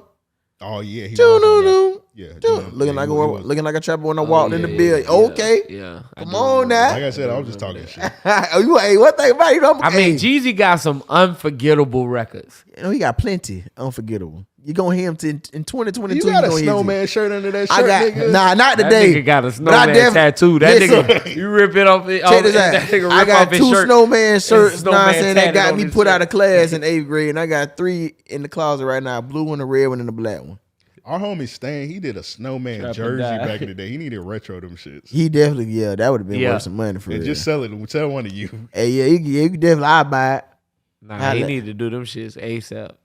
But I ain't gonna lie though, like that man got his catalog too deep. I don't even think Jeezy really even played features that he was featured on for real, except the one he did a slap in the face when he did that Shout It Low. Yeah. That was a chess move that like, bro, I played your homeboy music. You ain't even played that one. Yeah. And that was a memorable mixtape version. That nigga played that Bruno Mars song. I was like, all right, bro. He had no choice. I'm surprised. I'm surprised he he have did to do that. Why? Yo, yes, the hell he Yes, did. it is He had It to. was It's a a monster huge. hit. It was When a huge Jesus say, you better grab you some, you better get you a classic. Did he do the what the Mannequin Challenge song was? Black Beatles. Did he do that one? He did that. Huh. He had to. He had to. You know why he had to do it? Because he had to show that he had recent, He had some hits. He had yeah. recent hits, and Jeezy didn't have recent. Oh, time. hits. Black Beatles.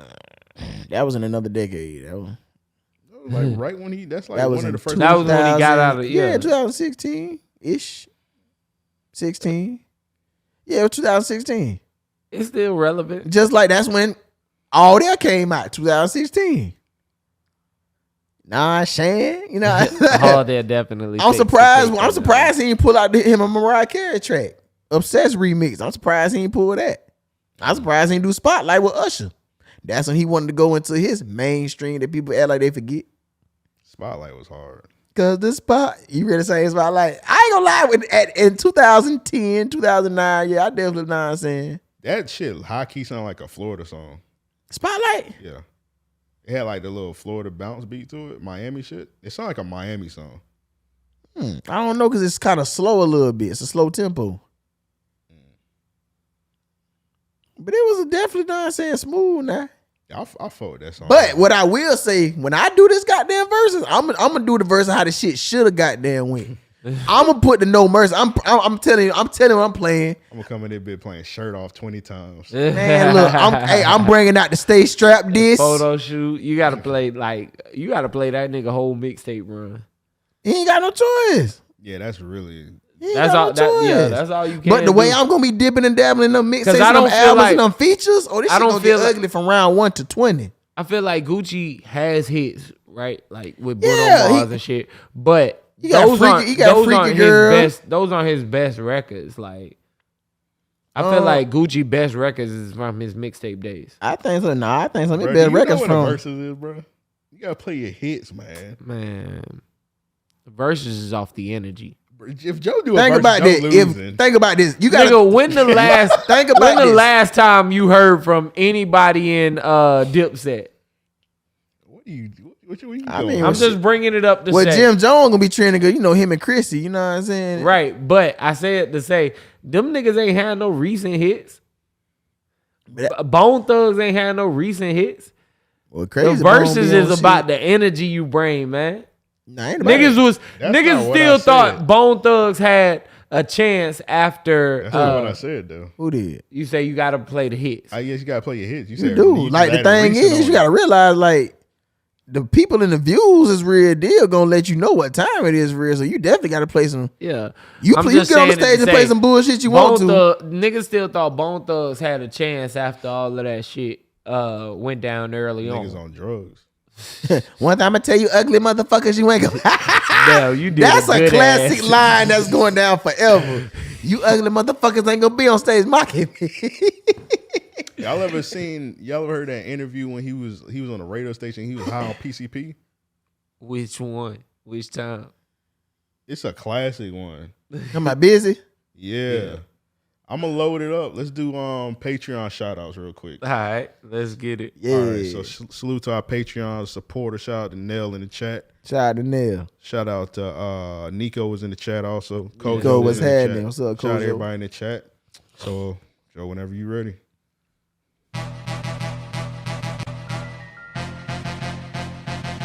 Yeah.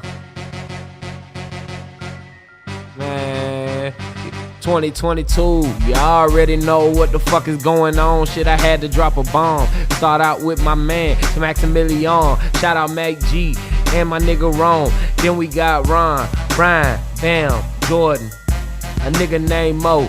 Then we got Cedric and Banks, Mike, Tim, Aaron kicking doors. And we got Nomad, Andre 2, and Kenneth FS. I'm reading this shit like a nigga ain't past the F-Cat. Or like a nigga stressed, but shout out Gulfside and Jamal Shakur. Shout out to Frank and KD too. Talladega Nights, Sky High East. And we in this thing like I'm trying to get a ring. Shout out Black DB Cooper. Shout out to Dean. Shout out Psychosis. Shout out Big Tim and Eric Combs. Shout out Big Mike. Too many niggas big in this bitch. Pause.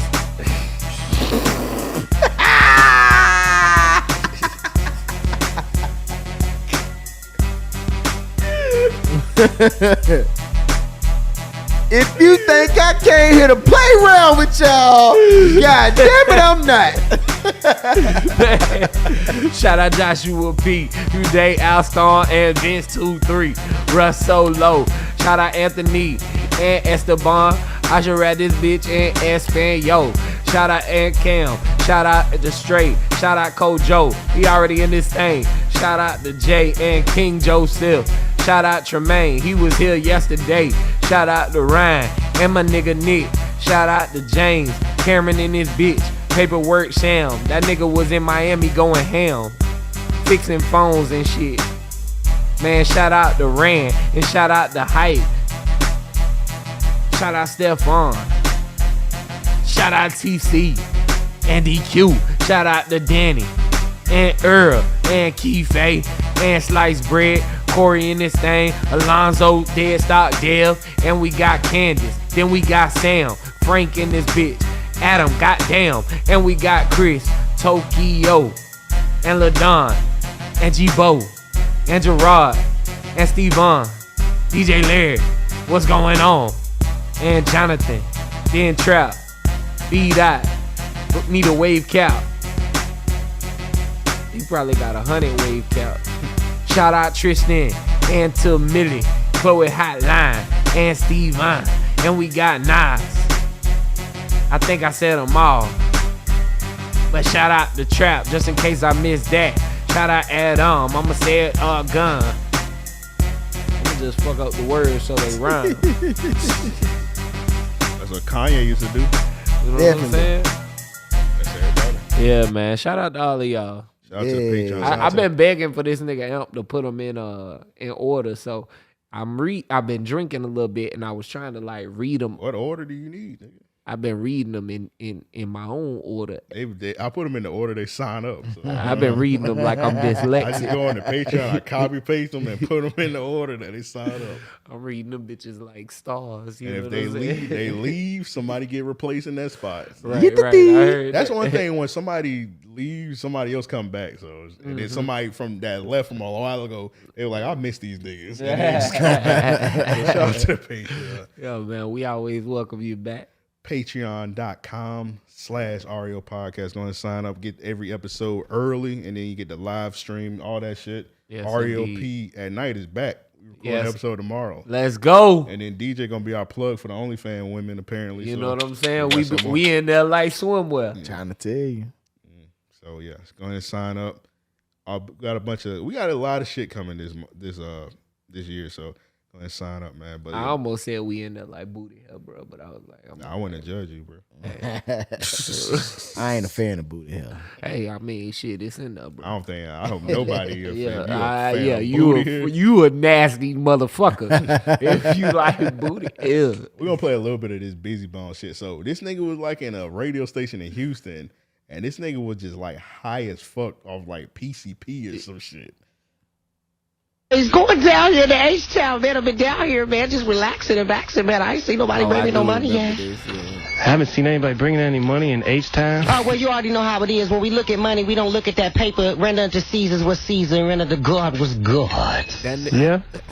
Yeah, most definitely. It's a spiritual thing. It's a spiritual movement. Most of my people at the mall, they know what's going on. Most of my people over there at the Scottish Inns, they know what's going on. Most of my people over there at the hotel over there by my family, you already know what's going on. You know how we rolling, ain't no time to be playing. That's what's up. One true God and representative. Please believe it. In the name of our Lord and Savior Jesus Christ. How you doing? Man, what brings you down here, bro? Well, you know, man, I've been moving and you know what I'm saying, and ain't got nowhere to live, really. You understand what I mean? So, you know, we looking for somewhere to live. We looking for something to eat. When I was sleeping at the bus station, everybody was laughing at me. You know what I'm saying? I had calluses up under my feet. Everybody was laughing at me, but I'm up in this motherfucker. Oh, my goodness, did I cuss? Excuse me. Yeah, the station manager's here. Great. My bad. Tell the station manager that I love him. Oh, my goodness, there go the phone. Man. Oh, my goodness. Oh, my goodness. I ain't even gonna take it no further. Pardon me. No, that's all right, man. Okay. Now, from the sounds of things, sounds like you're not just homeless. Maybe you're a nomad. Well, you know, some people was, you know what I'm saying, and that's a good word, nomad. I ain't mad. You know what I mean? We just handling it. We doing what we need to do, man, and we living and we praising God every step of the way. And some people may say that gospel thing ain't what they really want to see. And some people may say that they ain't really what they trying to be on. But trust and believe. And when you're talking about the Creator, you ain't talking about that. You know what I mean? You're talking about some realness. You understand what I mean? And that's, ooh, it's so real. Yeah. Oh, my goodness. Praise God. Praise God. Praise God. Yeah?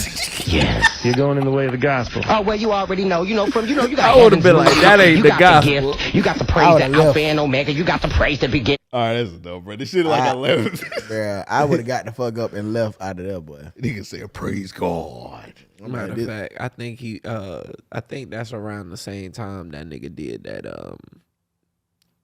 I don't even want to call it an interview. I think someone just caught him on the street, and that nigga was talking about doing heroin or some shit, and he was calling it the nectar. Oh, wow. And that shit, that's one of the funniest clips. Yeah, and then like he did something else though. The nectar. He did like a song talking about, I got this new song with Beyonce. And like he took like a Beyonce song and he like slapped his verse on it. So I got this new smash song. I think he took like the Beyonce Listen song and just like put a verse on it. Talking about, I got this new smash hit with Beyonce. That's crazy. Oh, The funny thing about him is that nigga was at some point he just started talking like he had been kidnapped by a group of pimps from the 60s. Yeah, you know, I'm just out here. You know, I'm just out here, man. I'm doing my thing. I'm gonna start telling people I'm a nomad though. I ain't mad. That's what he said. I ain't mad. I ain't mad. But let's go ahead and get into this is one topic, man, because we've been going kind of long. Is Floyd Mayweather broke? I heard 50 say that. 50 been saying it for a couple years. Yeah. So you think he's finna come back and do a fight? All right, so let's go into this topic, bro. I said Floyd Mayweather announces another return to the ring. So let's just check this out. I'm looking at it like this. Ain't nobody fucking even was worried. Like, ain't nobody asked you to come fight no damn body. That nigga ain't had a haircut in a year and a half, bro. I think he got like a wig now. Oh, that's what that is? Yeah, it's a wig. And he got the fake beard. The beard is fake also. Just look at the nigga shit. Yeah, that shit was looking mangled and scruffled. When Yeah, it that definitely. Paul brother. Yeah, it looked like a bear. Yeah, it look fake, bro. Like he got that Gucci man hair when he first got out. It say Floyd Mayweather will be making another return to the ring. The 44-year-old Hall of Famer announced that he will take part in an exhibition February 20th on a helipad atop the iconic Burj Al Hotel in Dubai. He will have turned 45 4 days before the event. So apparently this nigga just doing all kind of like exhibitions. He fighting a YouTuber? Yeah. Bruh, YouTuber man. Rashad Money Kicks. I don't know who that is. I guess it's like a dude. It's a YouTuber out in Dubai. Yeah, the shit crazy. So I'm not really a pocket watching type dude, but like it's just weird that he's just taking all these like weird ass like exhibition fights, and the shit sound kind of like it's water. I feel like it's watering the sport of boxing down now. Like it is, but then it's also the shit is weird. Also, like that one when he took it was like I think it was either like in China or like Japan or something. Where like he fought like that little kid in the ring again. It was like it's supposed to be like the MMA fighter, UFC fighter. Yeah, it was like in front of like 10 people in like in a closed room. Like, bro, that shit sound like some eyes wide shut type shit, bro. Like some horny nigga shit. I think it's real deal finna get to the point where, you know what I'm saying, like these celebrity boxing exhibition matches finna be. Because I think the sport of boxing done got watered the fuck down. You ain't really got a lot of big names like that no more. Like, True indeed. You know what I'm saying? So yeah, like when Jake Paul is the face of boxing. That's crazy. That's fucked up. Like, I don't, like, man. That is. I was mad that night, bro. Like, I really did want to smoke with that man that night. And I want to smoke with Woodlass. I mean, just for getting on camera and embarrassing the fuck out of us like that. Like, I ain't smoke with his mama. His mama was wilding. Yeah, I don't think like, you could be mad with him. Like, other than to say like he should. This particular night, you ain't swallowing one on your mind. Like, is it you decide? He shouldn't have took the fight. But at the same time, though, then I had to think back after I had got out my feelings about it. I was like, you know what I'm saying? It was one of them unfortunate events because if you look at it, the knockout punch, it looked like Jake was finna hit him with a body shot. His hands was up when the way Jake swung low, he brought his hands down. Now I'm saying the block, and then he seen that hand rise up, and it was like he tried to embrace the damn punch with his face. So it's like I kind of get it, you know what I'm saying? They was already what round they was in, like the last one or right before the last one. It was close, but I'm like, dog. Even though he not a boxer, he still. You dodge punches in the UFC. I said true. You dodge shit in real life. But see, the difference is, you know, in the UFC, you kind of expecting such a wide range. You're keeping yourself so. But this motherfucker is just a YouTuber though. Boxing, when he was boxing, he was acting like he ain't never been in a fight. He was fighting damn near flat footed. Man, you let somebody who got there and do YouTube videos beat your ass bro, like. They say anything possible as long as you train long enough. You might go hop in the ring. I think that he. Nah, I ain't gonna lie. I get it. Let's talk that shit, nigga. I ain't gonna lie for real. Like, hey, choosing his I his get opponent. it in all this smiling and laughing shit. Nah, right. That's just for bitch. That shit. Yeah, I ain't reached a level in life yet where I just just walk away just so easy. Nah, I ain't got there yet. But I think that Jake Paul is strategic, and because even Woodley, he kind of left the UFC on a losing record. I don't even know the fuck he was anyway. He's still a Hall of Famer though. He like one of the best. Though. I just that mean shit, that shit that just happened to him recently to strip that shit. I feel like he lost his fight. Man, he got you know what I mean? That and slept him, bro. Like, I feel like he lost his fight. The opportunity with Jake Paul came up. It was some good money in it. He took it the first time. Then the second time, it was a pride thing. But he shouldn't have fought. Jake Paul knocked the Sonic rings out that goddamn man. Like, because just like with who the other nigga that just retired recently, and his daddy embarrassed him. God damn. Listeners, I know y'all know who I'm mad that about. Frank lost the damn Darren Williams. Wait, what you said? Frank Gore. I know the listeners know who I'm talking about. What did you say though? It was a boxer who lost a fight. He retired the same night. His daddy was coaching him. He threw in the towel on him. I'm drawing a blank. I remember seeing that. His dad was just like going in on. He said that motherfucker wasn't prepared. He didn't do the training like I fucking told him to. I feel like he lost his fight. Nigga, I would have turned around and punched the fuck out my daddy. Bro, I would have beat the shit out of my dad. Yeah. You're not going to embarrass me like that. I feel you, but the thing is, though. Hey, what if he would have went and swung at his daddy? Dad would have like, oh! I told that bitch nigga. Hey, I told him he But the thing is, though, what if his daddy wasn't lying, though? Think about that. What if his daddy wasn't lying? Father knows best, but still, he had to throw him under the bus like that. Yeah.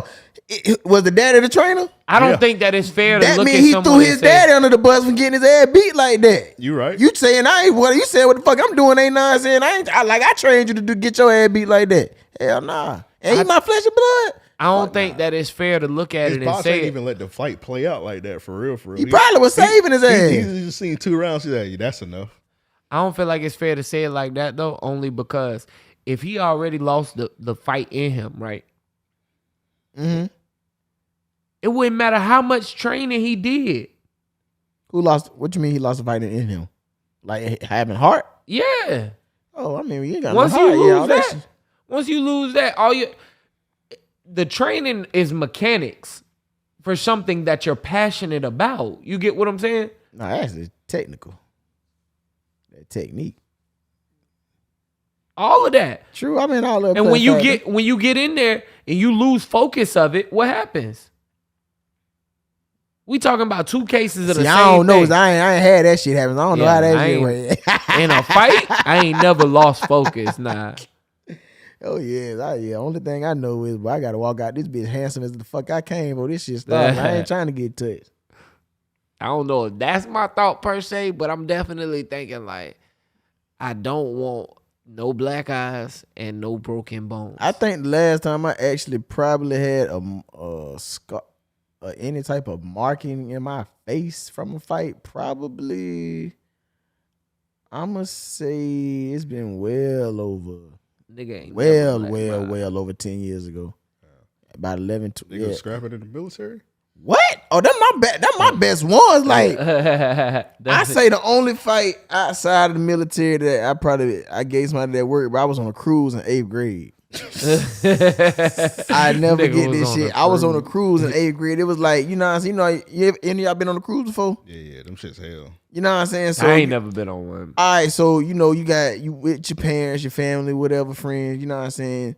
And the adults is doing their thing, having fun. You know, you can't get lost on the boat, so they give you a little freedom, do your thing, whatnot. Yeah, when you a kid on a cruise, your parents don't exist. They just like, get out our face. That's it. You know where the hell to go eat. You know what I'm saying? You know where the theater is on the boat. You know where the pool at, basketball, whatever. You can't get lost. Exactly. Here go the key to the room. You know where the room at. Bam. Right. So, you know what I'm saying? You know, kids wander around the boat. You see other kids. Now, guess what? Y'all know what I'm saying? Little clique. Y'all having fun, getting in trouble, all that.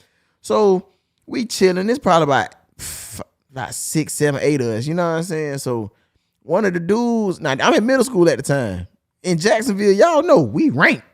Yeah. We rank. You know what I'm saying? So the dude want to do little jokes. You know what I'm saying? So I'm like, I do this shit for real. Cool. He did a mama joke. I'm like, bro, I do this shit for real. Yeah. We get a mama joke. He say, well, hi. I think I said, I forgot what mama joke meant, but he ended up getting serious and I didn't know it. He was like, man, get up, what's up? And I looked to the side like, bro, you serious right now? You know what I'm saying? So I'm sitting on the couch and this motherfucker like speared me like he Goldberg or something. I'm like, bro, I'm confused still. Like, bro, is this nigga playing or what? Right. So, all right. So we get up, we in the like club. This is the club like where at nighttime, nigga, this bitch is like plush. You know what I'm saying? Right. But it's daytime, ain't nobody in there. We in there chilling, so we on the damn floor. So I'm squaring up, so I'm laughing at the shit. So I want to make her mad. So I was like, your mama gay bitch. You know what I'm saying? So that's when he want to come in. So he come in, bam, bam, bam, bam, bam. That nigga was talking like Rick Ross. Quickly, you know what I'm saying? So quickly. So now I'm saying that was that. All of a sudden, now they were like, "Ah, man, y'all chill." They stop it. He leaves out for a second. He goes in the arcade room and grab one of them goddamn the good chairs in church with the cushion and back cushion on it. Yeah. He grabbed one of them, hold it up, walking. He could barely hold it. Nigga wanted blood. Nigga. He wanted to get it in blood. So now as I know, they were like, he coming back, he got the chair. So what I do is I push the chair, shove the chair real down. He fall with it. I get on top. I grab both of his hands, pin him in his chest with one of my hand, and I'm just going to work on dog. Straight up. Going to work. Only thing I got, he was like scratching. He was trying to use the other hand to try to he got one hand free trying to scratch me. He scratched my shit to the white meat in my ear. But I beat this boy ass so bad, this boy went and took a nap on the fucking gazebo chairs, bro. Somebody tapped me like, look, I say, damn, I beat somebody to sleep. I beat somebody to sleep. I think it's CTE, though. Yeah, I was gonna say, I would have been afraid I killed him. Oh no, I had one. I ain't see him for like 2-3 months, and I was nervous. I was like, Lord. My only time I had obituary, bro. Nah, the military fight. My military ones, them shits went to a whole another level for real. Yeah, because you grown. And like I said, I was in Korea. My first time being away, and I'm around all these people from different backgrounds. I'm dealing with people from Georgia, New York, Chicago, Louisiana, Texas, everywhere. That's when I realized, like, New York people and Chicago people are some of the most shiestiest motherfuckers, know what I'm saying, I know. But one of my, know what I'm saying, best friends in the military is from New York. Matter of fact, a couple of them. Yeah. My dog Ireland and my old commander, Captain McGlone. New York people. Oh, and I had Man, oh yeah, Crystal Ford. Shout out to her. I'm gonna say a whole name. Crystal Ford. Fine from her name. I was gonna say, do I need to jump on Facebook? Bro, Crystal Ford. Man, she is do obsolete some off due social diligence. media, bro. Like she is obsolete off social She media. must be married now. Man, yeah, Crystal Ford. She definitely was. I was fucked up by Crystal. She was only one of the few people. Nah, I'm saying I like from New York. Chicago people, they throw the gang shit on you quick, but we ain't got a whole lot of time to talk about it. But I ain't gonna lie, that's probably the most personal ass woman I put. That fight there. What, the Chicago nigga? Yeah, with the Chicago dude. Nah, that shit. I'm gonna just go through it briefly. So one day I was in the food court chilling. I see somebody just staring at one of my dogs, just mugging for no reason. I'm like, hey, bro, you know him? He like, I don't know. So I asked him, I said, hey, bro, you know my dog? He like, nah. I said, what the fuck you staring at? I'm like, got a problem with the rules. So that's early that day. Saturday. No, Friday. Later that day, we all went to the club. We was in the club. I happened to be standing by the pool table. Him and his homeboy, I could see them walking close up to me. And you know what I'm saying? He had a problem.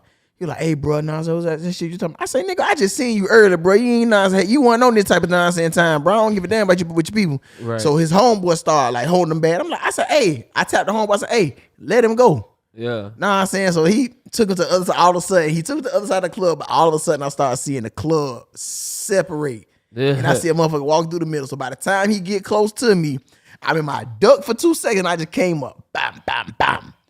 All of a sudden, his ass is gone. I ain't see him no goddamn more. That was it. Know what I'm saying? So This nigga a video game ball. listen. So Nigga Dr. Robotic. So that was that. Fly, exit left Exactly. stage. So I swear, bro, the next day. I can just imagine this nigga got punched like, oh shit, this nigga got hands real. Yeah, like, bro, I threw them shits quick. And this is when I'm 2013, so bro, I'm 21. I'm 21 at the Y'all time. get me out of here.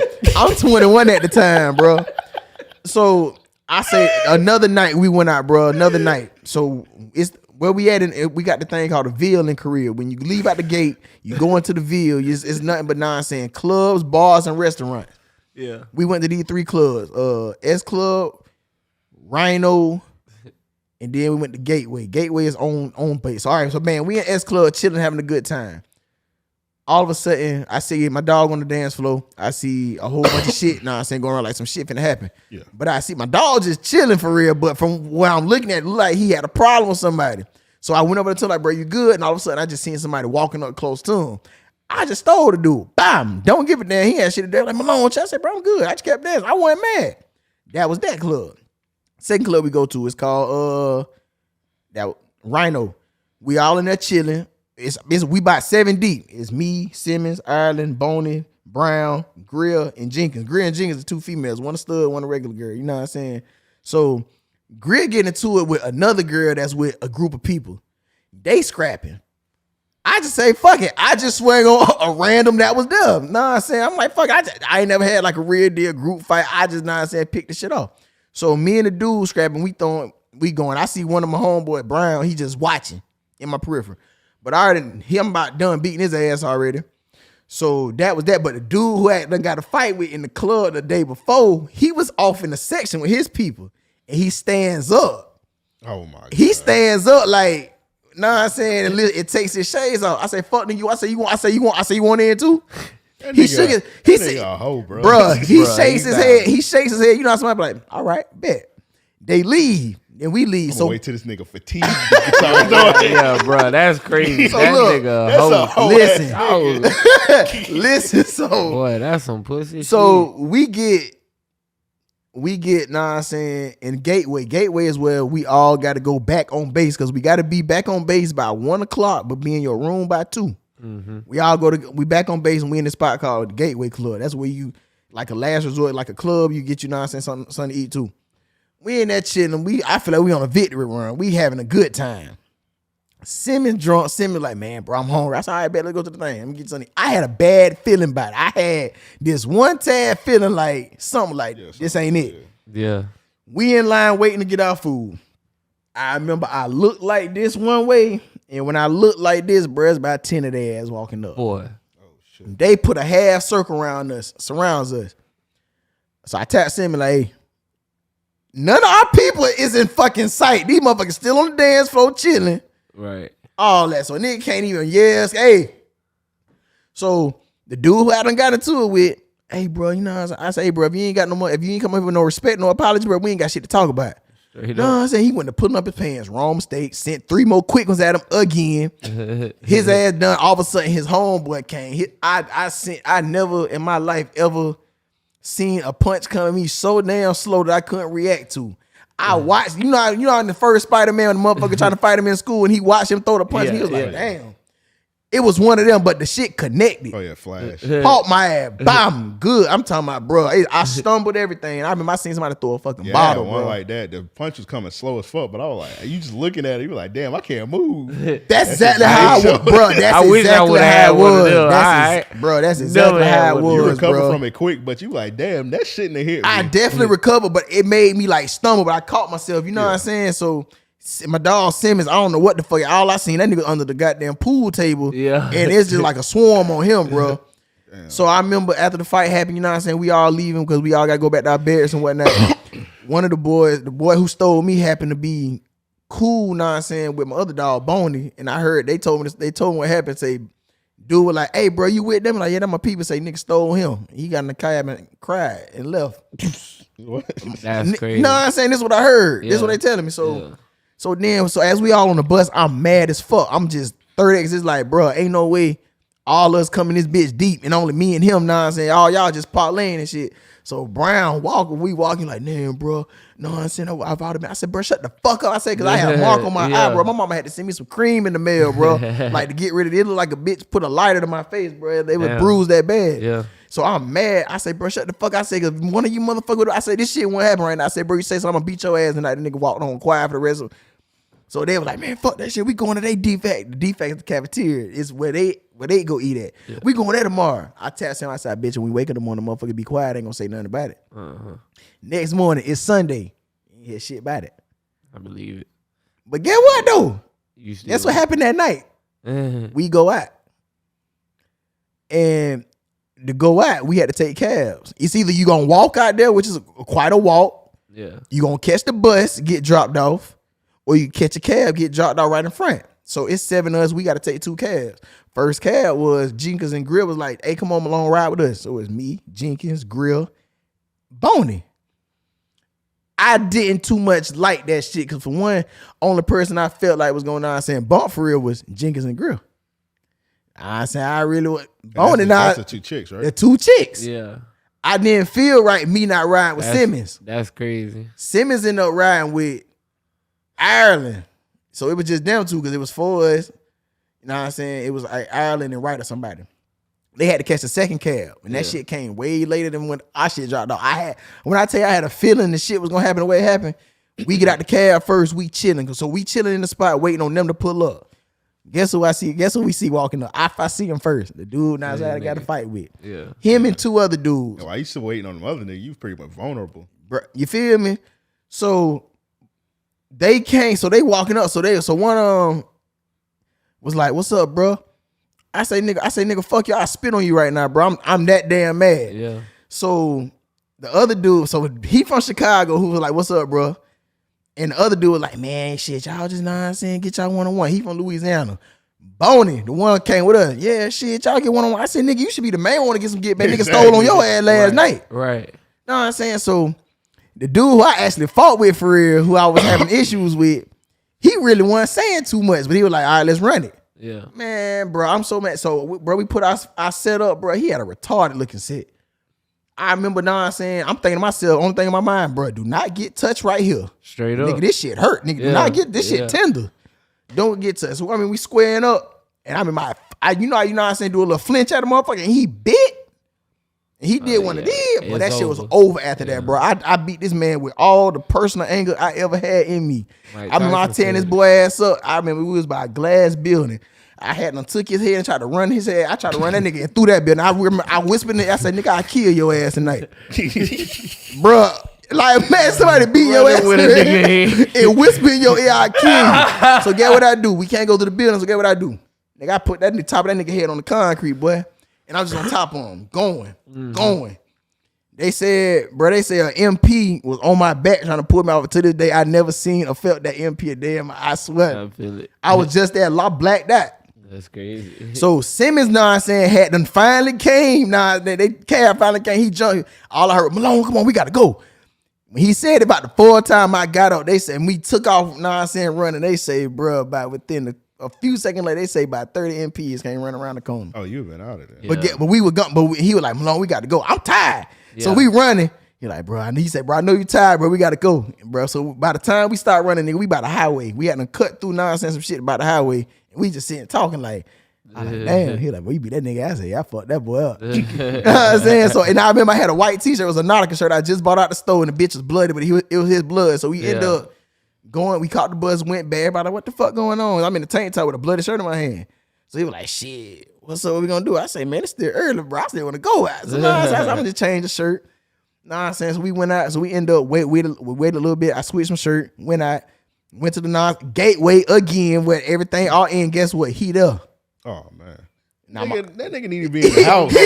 Face all swole up and shit. Nigga in that bed looking like Martin. Nigga move like a zombie. So the way gateway is, when you walking through like the part where you order your food at, that's where the gate, that's where the club part at. He's already there. So you know what I'm saying? I wouldn't have been worried if I would have seen that. This was funny. So when I'm walking up, I see him. I stand in the big ass entry, and I'm looking at him across the way. That motherfucker puts it, he looks up and put his head. I looked at my nigga, I said, nigga, soul gone, boy. Yeah. I said, I collected. My homegirl, Jenkins Stud, and I shot her Jenkins, you know what I'm saying? She is like the MC in the club. They let her be on the mic, just be the hype man. So she come up to me, she's like, hey man, bro, say he want to holler. I said, bro, I ain't got shit to talk to dog. I don't want to hear about shit. I don't want to talk. Straight up. He want to apologize. I'm good on the go. Why the fuck they play Set It Off? Oh Lord. Why they play Set It Off? So every song, every word of that song, I'm looking at him. DJ, beat his ass again. Yeah. So every part of the song I'm singing, I'm looking dead at him rapping that shit. Yeah, straight up. Months later, bro, I see him again. He want to have a sit down. Everybody standing around me like they want to like, what's I say, bro, we good. So as he talking, I'm eating chicken wing. Man, you know what I'm saying? I'm from Chicago. I'm a GD, you know what I'm saying? I ain't been in the fights. I ain't lost fights. I was 30. I'm saying myself, motherfuckers, you ain't ran into a DJ before. That's all that shit was. But he gave me the breakdown. He apologized, gave me respect. We was good. Anybody on the turntable. Yeah, bro. We had a real deal to sit down, bro. We was good, bro. Like for the last 6 months I was in Korea, bro, I was from the 6th month to the 10th month, I was on a fighting spree. Like I really did feel like our company, bro, we couldn't be fucked. When we stepped, bro, like that's just what the fuck it was. Yeah. I remember right before I was leaving Korea, we was in one of my last nights in the club. They said, "But I don't know what y'all gonna do in Malone League." I said, "They good. They ain't got shit to worry about." I said, "They good." But the motherfucker definitely said that shit, bro. Like, they was a well-oiled machine, bro. Right. That one them nights. You know what song would have played if y'all that would have made y'all fight? The song wasn't out then, but if it was out then, if they would have played that GD song, they done let the GDs in it. He would have had no fight. He would have had no choice but to fight. GD. He's like, all right, that's my song. But nah, man, it was just, the thing is, we never went starting shit. Right. And I never been the type to be no sorry because I'm not a bully and I don't like bullies. Yeah. But nah, I'm saying, but I ain't gonna be tried. Right. And none of who I'm with gonna get tried either. So, you know what I'm saying? But I do respect the one-on-one. I still respect the honest one-on-one. Right. You know what I'm saying? But yeah, back then, I went, man, look. I don't even think I want no parts of me being goddamn 21 through 25. No. Yeah, it seems like every nigga I know from the military has got a bunch of stories about fighting. They're like all that's all they do. Cause niggas leave the country and fight each other. But the reason it's like that is because y'all be too close. Not even that. It's just the fact that you got people that's in charge. People got ego issues, authority issues, and you know what I'm saying, they don't know how to talk to goddamn people and they so used to, you know what I'm saying, thinking this pen gonna save you and shit. But you gotta realize, bro, nigga, this the real world for real. Like the same way, you know what I'm saying, got me with consequences with this paperwork, motherfucker, it's finna be consequences on your ass now outside this uniform, outside of work. Yeah. So I done had plenty of time where I done had to let my goddamn sergeant know, like, hey, bro, this ain't that. I beat your ass for real, like. You know what I'm saying? But, and guess what? We be cool shortly after. Sorry, let's go behind this hill real quick. Swallow it up. That and they say that's what they used to do back in the day. Yeah. And I remember I said myself, I said, bro, if this shit was like how it was back in the day, I said, boy, but I said, I'll humble y'all ass. That shit on your chest, boy, I snatched that shit up off you. That's some real shit. Yeah, like, bro, I'm like, y'all be thinking y'all want this. This is not the grade of people y'all want to have. Like that. Yeah. This not the era of soldiers you want to talk about. Now I'm saying, oh, I wish we can go behind the wood. I know, but you get your ass whooped for real. Right. Like Straight up. I'm a 92 baby. I'm the last bit of saying that era that know how to actually fight for real, bro. Yeah. And you know, I just so happen to get paid to know how to shoot too. You know what I'm saying? I can only stay in if I know how to shoot. So I mean, you heard it here first. DJ versus Logan Paul. We're gonna set that up. I want promotions. I want it. Then I want Woodley afterwards. Man, it wouldn't even be. I'm just playing. No. You know what? No, I don't want Woodley. I got love for Woodley. I think Woodley. Shout out to Woodley out there, man. You did your thing, bro. I want Logan and I want Jake. Yeah. Within 24 hours apart. Hell, if depending on how it goes, I might tell you, hey, give them both on the same night. That nigga boom boxer too. I see. Yeah, shout out to Boom doing Joe Gabbana doing his thing, man. Sir Gabbana. Yeah. John Gabbana. I ain't mean to call him Boom. My bad. Yeah, Mr. Gabbana. Yeah, but guess what though? That's a product of Ed White. You know what I'm saying? I know you went. Yeah. I think that nigga went to air school. But he got some Ed White in him, so now I'm saying. So. Him and Lil Duval, everybody claim they're like, yeah, Lil Duval went to my high school. I'm like, bro, nigga went to every high school, nigga. Yeah, I mean, but I've been doing good. I ain't been having no violence. You know, it's peaceful. It's peaceful that way. Yeah. I mean, I prefer it these days. You know what I'm saying? Like as an too adult, old to be fighting. Yeah, right? But I ain't gonna lie. But sometimes I mean, I look at it in certain places, like you're in the club or a location establishment where they had to search you for real. You know what I'm saying? You know the security gonna do their job. Yeah, like I'm like, yeah, that's the wrong place, bro. Ain't shit that can say. But like most of the time, like when you get into like disagreements now, when you get older niggas just like resolve that shit quick. They're like, man, whatever though. Yeah, straight up. Either we gonna argue it out for 5 minutes, or we just gonna simply part ways and never see each other again. Agree to disagree. It's like that shit at Art Basel with the rug. If we was like 10 years younger, that we would been scrapping. Oh but yeah. Since we was older, I'm like, yeah, bro, that was crazy. Yeah. Old me, I would have punched on him as soon as he said what he said. Yeah. But yeah, it was like once you get older, that be the thing now. You know, as you get older, because I be in conflicted situation because it's like, bro.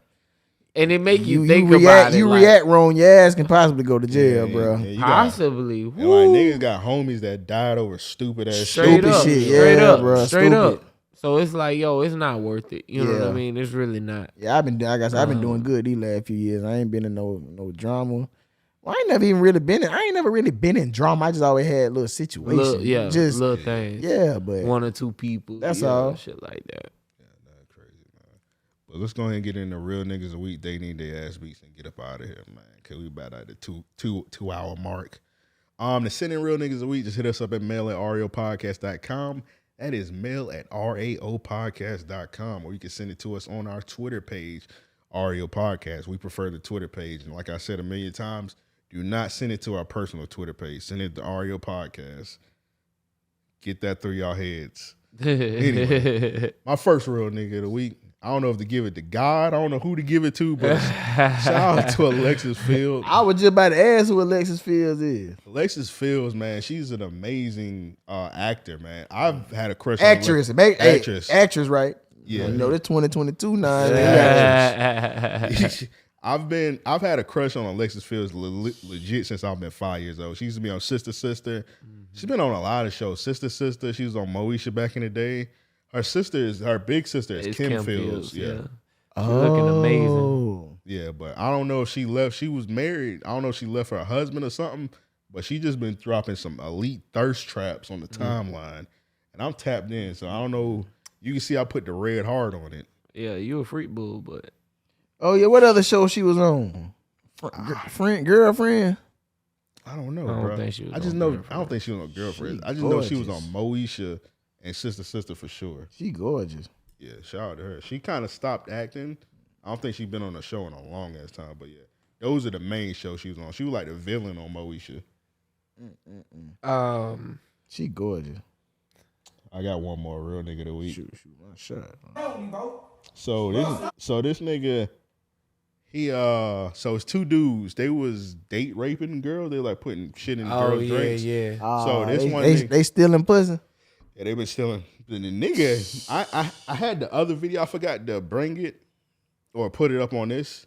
The dude in the tank top, some chicks hit him up and was like, the dudes you been hanging around been like date raping women. And like the dudes was having conversation with the women, telling them like what all they was doing to them. Like one dude was saying, I put a pill in your drink and I was eating your ass and shit like that. Wow. He was doing all kind of weird shit. Yeah, these fools disgusting. Bro. So this nigga, so the dude in the tank top, I forgot bro name, but he actually signed a Soulja Boy. He told the dudes to come up to the crib. They thought they was parlaying and shit, and he gave these niggas a rude awakening. So go ahead and play that. Bro, stop playing with me, bro. You got one of the niggas. You got one of the niggas, bro. Crazy, bro. You know what the fuck I'm talking about. No, nigga. I read the message that you sent. Okay, so no, oh my God, watch this. That you sent. Grown ass man, bro. What the fuck that one mean? And I told you, fuck, nigga, I don't give a fuck, bro. Wait. Yes, sir. Wait, you trying to get your bitch ass Straight up. Straight up. You acting like you want to do something. Why you acting like you trying to do something? I'm not gonna do it. What you just trying to do? That nigga got hit. Oh. You want to help a nigga. He might be my cousin. Stop soft ass out my spot, nigga. Hey, nigga got That first nigga got hit and bro took off running. Females, nigga. By pushing the motherfucker drink. Get your soft ass out my spot. Come on. You did, right? You know who else I would have beat their ass and dropped them niggas off at the fucking police station. You know who else I would have swung on? Who? The one holding the camera. In this instance, I ain't mad. Oh no, I'm definitely. In this instance, I ain't mad. I go to jail for that shit. That shit he just did, he could have went to jail. That's assault. I think he made the dude. I think that was one of his homies holding the camera. Oh, okay. I hope that ain't the case because I really hate when people do that. That's what he did, man. Because the thing is, he told him to hold that camera because he knew they weren't gonna do shit. He knew they were soft. Yeah. I guess he felt like he probably wasn't going to get in trouble because those niggas go to jail for that. Right. Oh, but they got legit proof they date raping women. So yeah, that's true. But he gonna definitely catch an assault charge though. You think they'll do that to him? I don't think so. Why not? He could definitely. Wow, you think he gonna get a good Samaritan shit? No, but I think that he'll get a pass out of anger in response to having just found out. He could plead a few different things. You know what I'm saying? Somebody had brief insanity and shit. Somebody had retweeted it. It was like a bouncer. He said at his club they allowed to do this. So when they catch a dude putting pills in women's drinks, they can fuck him up. They make the dude drink the drink. The dude pass out. They beat the fuck out of him. Then call the cops, and they're allowed to do it under law. That's crazy. So yeah. Damn, that's crazy. I was like, damn, that's kind of fire, bro. It is, but damn, nigga, like I would have never thought that. They said they make the nigga drink it. Imagine nigga. You just hold a nigga on the wall, like it just turn that nigga to a bomb punch. Bruh, that nigga wake up like, oh God. Yeah, you wake up bruised the fuck up in a cop car. That's crazy. And they allowed to do it, bro. If they kill you think about it, I'm not mad at it because you try to take advantage of somebody. Straight up. You probably put something in their drink that's gonna, you know what I'm saying, fuck them up mentally for real. Like, imagine if I see a nigga put a pill in a girl's drink, bro, I'm gonna want to kill that nigga. Oh, bro, he definitely. Oh man, I'm gonna pour the drink out. I couldn't be in that position because like I'm gonna want to punch this nigga till he stop first moving, I'm gonna pour. Hey, what if you found out she tried to kill that man before? Yeah, here come DJ. Here come this nigga. That nigga got a social media question for us. I would. Hey, damn. That was. Think about that. That's a plot twist. Yeah. Think about that. Before they came, but like a week before, she tried to kill him, and then he happened to sneak in incognito. Well, he should have did that shit behind closed doors. Straight up, he should have. Yeah, he brought it outside. That nigga passed out. He was like, she put poison in my grits. Then it just fall out. You like, oh fuck. I can't even ask this nigga to see nigga done passed out. Hey man, I would be like, hey bro, you should have kept that shit. Y'all should have kept y'all spy versus spy wars behind the doors. Straight up. Nigga brought that shit to the club. Keep that. Keep y'all. He say it was on site. Like keep y'all Mr. and Mr. Smith shit behind whatever y'all doing. Don't bring that shit in this club, motherfucker. You got one? I think that's all my real niggas of the week. All right, so my real nigga of the week is actually Ice Cube. Responding to Faison? Yeah, and one reason why is, honestly, I feel like Faison Love has been acting kind of funny lately. You know what I'm saying? He's been like that over the last few years, though. Yeah, that's what I'm saying. It doesn't seem like he's been very supportive of the people that he's worked alongside of, one, and then two, just a lot of his black peers in general. So I'm not sure what that's about. Like, again, I'm not sure if he's bitter or what, but it definitely comes off like a... What is he saying? He didn't get paid or something? Yeah, from the Friday movie. What did he say? He got paid $2,500 or something? $2,500. So, sound about right. The movie was kind of low budget. Movie was low budget. It wasn't a feature film for one. Yeah, like I think it's one. Yeah, I think what it was. Then like, not just that. It was a job. Like, hey, yeah, this role, hey, this for this character, for this role, you getting this much. But now I'm saying, motherfuckers wasn't thinking about what. Big Worm it has maybe 4 scenes in the movie. You got when he had to. His character was like he was in 4 scenes. His character was the focal point. Here's the thing. Let's put all that to the side. They got paid in the second movie. Nobody wanted to do the second movie. Exactly. John Witherspoon went on Vlad. He said he got paid a couple million doing the second and third movie because he came back and did the shit. Right. That's when they had the budget. The Friday, the first Friday, Ice Cube did that shit out his pocket. Yeah. And not just that, you got to think like according to what you would be paid as a day labor. If they shot all 3 of those scenes, 3-4 of those scenes, however many of those scenes, because he's only in the movie maybe a total of 15 minutes. Chris Tucker didn't even get paid that much. Right. Chris Tucker got paid like he said he got paid in weed. I heard. Yeah, I think he in cash. I think he got like 5,000. Yeah, 5,000. Look, I think that and you gotta think about it, Ice Cube. $2,500 is reasonable. Ice Cube probably barely got paid. He probably worked for free. Yeah, for a day or two's work. That shit came out of that nigga pocket. I mean, so let me think. The Big Worm. So he had the scene when he was first in the ice cream truck, and that nigga was not a big name actor or nothing like that. So nah, ain't nobody know. Yeah, exactly. Right. I don't even think he was on Parenthood yet. Parenthood wasn't even out yet. Yeah, Parenthood wasn't even out yet. That probably was his first. That probably was his acting debut. No cap. It might have been. What he did that, and he did Money Talk. Mm-hmm. Yep, that one scene.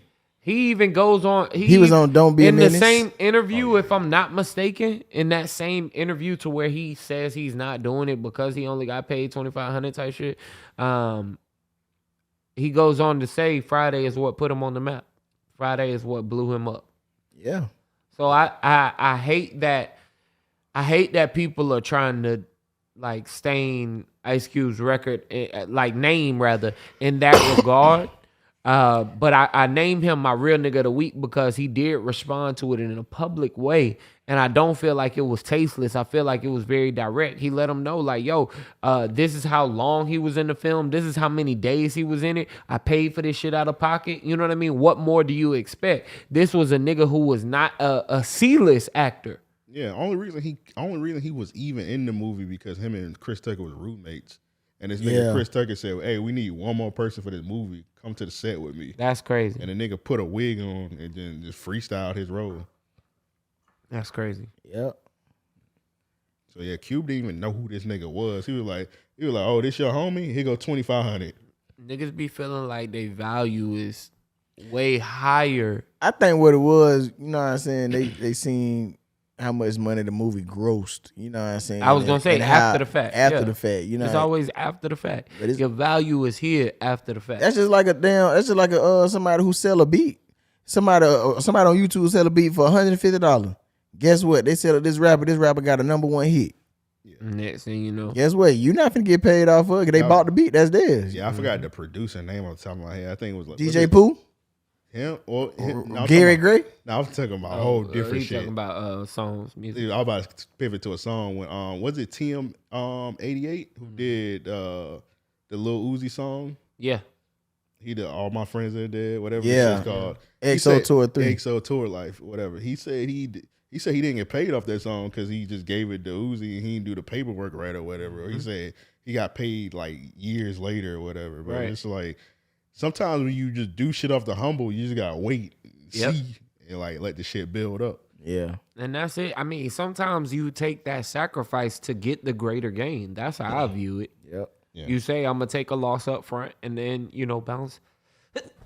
Bless you. Thank you. Bounce back from this. But yeah, shout out to Q, man. But yeah, he was talking about Chris Tucker because he said he was going to Chris Tucker. I think he said he was giving him like 10 mil. Yeah. Mm-hmm. He turned it down. He said he turned it down for religious reasons and he didn't want to curse. Then that nigga did Rush Hour. Yeah. He ain't really cussing Rush Hour though. Yeah. He ain't say the F word. I think the most he said in the whole Rush Hour said, I bitch slap you. Yeah. I bitch slap you back to Bangkok. You right. I think that. He could have did both, man.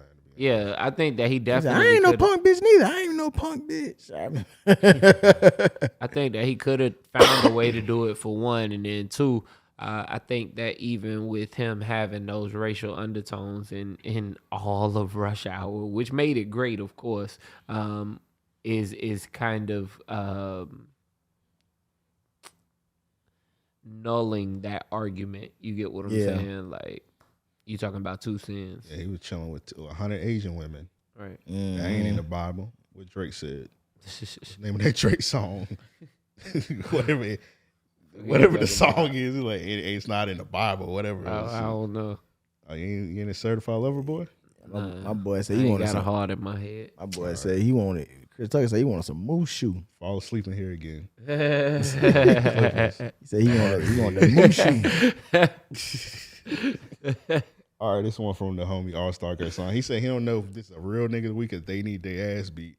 He said NLE Chopper says he's working on a herbal supplement that increases breast size and works as a BBL. What? I think this nigga, like I said, I think this nigga done smoked himself stupid. Yeah, he is definitely an idiot. You calling this man an idiot? He might be the next Dr. Sebi. Man, look. Not with no shit like that. That sound fire, bro. Well, what if it worked? They ain't gotta get no surgery. They just take a pill. What if it worked? Here come Hater Joe.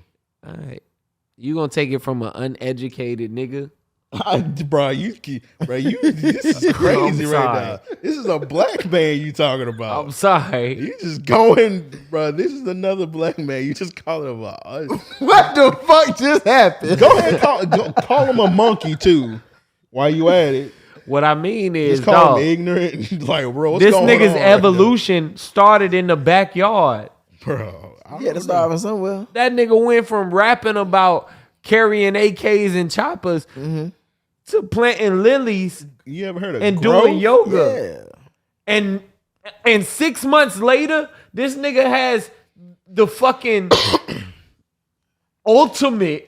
He's of course he's lying. He doesn't have this. I mean, the greatest invention.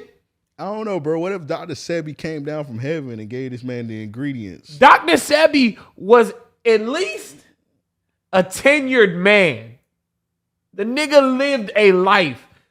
How old is this? How old is NLE Chopper? NLE Chopper like 21. And you expect me to believe this nigga done He probably not even 21. He might be just 20. I'm pretty sure he probably almost around even his thought of a way. Matter of fact, I guarantee this nigga don't even know. We don't know what he do, bro. He probably been in the lab, literally like Professor X, like we was just talking about. I've been seeing him lately on social media, you know, doing his thing with herbs and all that. Is he doing anatomy, nigga? Do he know the body? I don't know, bro. Test. Get a woman and test it out, bro. I was gonna say I ain't finna test shit out. Nigga. I would hope you not testing out a BBL Fuck pill, no, nigga. Testing nothing out. You come nigga. in here with a BBL body. I'm not doing a podcast with you, no boy. You better kill me dead. I'm finding another co-host, nigga. When I was trying out shoot me down. Chopper pills. But yeah, I don't know, bro. What y'all think? Yeah. Real nigga of the week, or they need their ass beat? They need that, bruh. If it worked, real nigga of the week. If he just talking, they need their ass beat. You got a wild imagination. You acting man. like he like YK Osiris or something, bro. You this nigga. Yeah, what Osiris did? Do you see the dance this nigga does? Who? NLE Chopper. Bro, what you say, bro? You sound like a white man right now. Angry. What about it makes you believe that it's real? Because he tweeted it? He just said it, dog. He said he working on it. I don't know how. What Osiris did? Dog. Hey, I'm working on a rocket, man. We going to the moon. I know you're not working on a rocket. I don't know what NLE, but how you know I'm not working on a rocket? Oh, nothing wrong with Osiris. I'm joking. It's just because he like the punching bag now, which is clearly he doing it for money. I ain't gonna lie, I really did want to. money. Now that's somebody who I would like to be in his corner for real. When all these motherfucking rappers be trying him on that peon ass shit. I think he just doing it for. They not trying. I don't. That nigga don't owe nobody no money. He for don't. real. I don't know. I think he might owe that. Lil Baby some money because Lil Baby wasn't fucking with him. Nah, Yeah, Lil Baby wasn't But playing. look though, shout out to Osiris. Now I done been around, bro. You had to like, just at a couple places like at the gym, basketball gym. You know what I'm saying? Outside.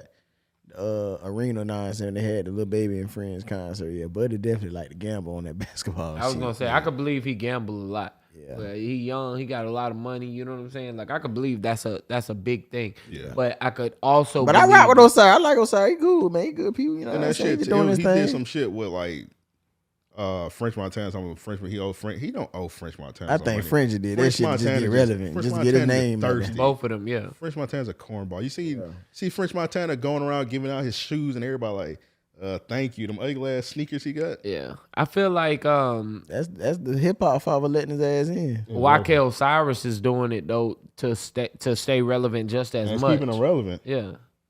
I think when he want to release some music, he will. I think he probably sitting on a lot of shit. The boy talented. I ain't gonna care. I feel like he hasn't dropped nothing in a while, so I'm pretty sure if he in the studio for real, and all these people he making these videos with, I hope he working with them. I hope he got a song with Drake. And he's just not. I wouldn't be surprised. Well, I mean, I definitely hope that, but I also hope that they're pushing the sound because when he was out, those few records all sound like they have the same setup. You know what I'm saying? It's the same formula for each record. So the lyricism at this point would need to develop. He needs lyricism as a singer. He's an R&B artist. I'm not saying he needs lyricism, but the lyrics in the nigga would like literally sing 4 lines. Shit got him a nonsense platinum hit. Yeah, and I'm not arguing that, but you can only strike fire so like lightning only strikes so many times. Bro, you be like sound like a hater, man. Let's go to the next one. This week. I'm giving you a hard time today. Man. Yeah, hey, I ain't even mad at you. I'm mad. I know I'm giving you a hard time because that video you posted in the group chat with that table. That's why I'm trying to give you a hard time. Matter of fact, I meant to start the year off with that shit, but we got to get the podcast That's why done. I'm giving you a hard time, nigga. I'm gonna wait till we finish. I told this nigga I'm gonna put him through a table tonight. Oh god damn, y'all Dudley boy in this shit tonight. Yeah. It was some video of two people in Walmart. It's a dude laid on the fucking table. And somebody legit people elbows him through the table. That shit was crazy. Damn. I don't think the table was supposed to break like that. At all. In the middle of the store though. Like They hell boy. They be disrespecting Walmart, boy. Y'all seen that video? It was a white dudes. They had like a big ass like tether ball. And they just like tossed that shit into like the. I heard somebody was like pick it up and put it back or some shit. It was like it was a dude. It was like the Walmart dude who was right behind him. They didn't see him. He was like, "Go get that ball." Bro, they launched. They took that big ass ball and just launched that bit into like the aisle. And I think it hit somebody. Somebody said, "Oh." And the white dude was behind him. He was like, "Go get that ball." Man, I gotta see that shit is hilarious. They were like, "Oh, sorry, sir." They did not see him behind them. He came out of nowhere.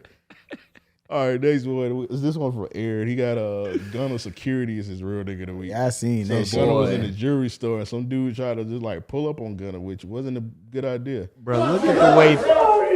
Look at these shoes. slammed the shoes off that nigga. Bruh, it might be hard to even see that he walked in with shoes. Dog, bro, it's the fact Gunna putting up his pants with his damn purple Beetlejuice outfit on. Boy. This nigga Gunna funny as fuck because this nigga talking about, let me get the one-on-one. I like, bro, this nigga dead, dog. At this point, yeah. Like every bone in this nigga body, bro. Talking about, let me get the one-on-one. That nigga turned around and said, y'all seen that? I was trying to get him now. What y'all got on this jewelry? Shout out to Gunna. Why would you run up on a nigga in a jury? Shout out to Gunna and his security. Hey, man, shout out. Gunna dropped a new album dropping this week. I cannot wait. Oh, it's Let's up. go. Season 4. Let's go. This one from Fade Corner. So I guess a principal, not a principal, a teacher brought all his kids in his class. Oh, yeah, I seen this. Let's go. Yeah. Keep the paper. Keep the And paper. he won't to the cheap side. about none of this Keep shit. the paper to the side. Don't rip open the car yet. Yeah, you got your do-rag like you asked for. Oh, yeah. Those the shoes you asked me for, didn't you? I did good. So the teacher bought all his students gifts. Hey. Whatever they asked for, Yeah, he got it. what you asked for? Look, my girls, listen. My girls. All y'all got a little nail kit from one of my friends. She made you a nail kit. Also, you got nail polish. Some of my friends. What you think, Caleb? You like it? I did good. Do not lose that. Don't be opening that stuff like that because your gift card is in there. Also, those cookies are home baked. That's your gift card.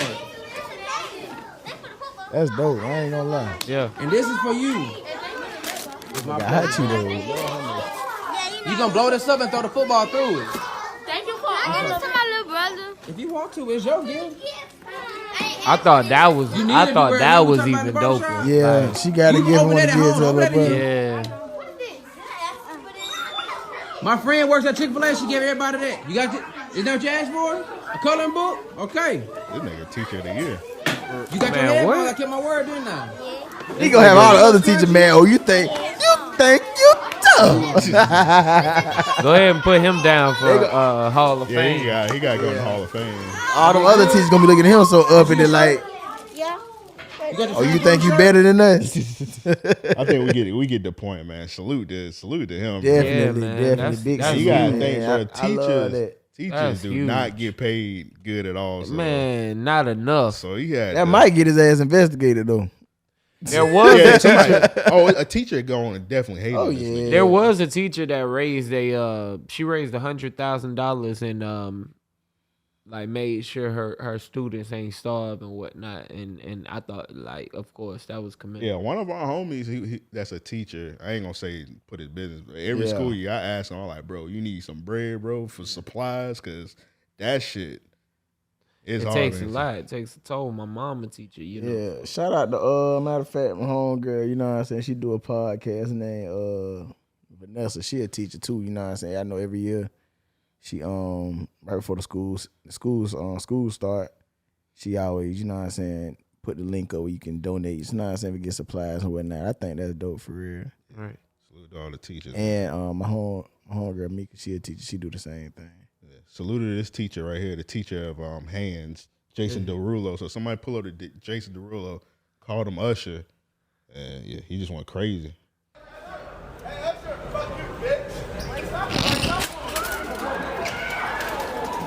He ain't doing shit. So the dude called him Usher and a bitch. What? You hit him first. The fuck? The fuck? Don't touch my boy. Ooh. Yeah.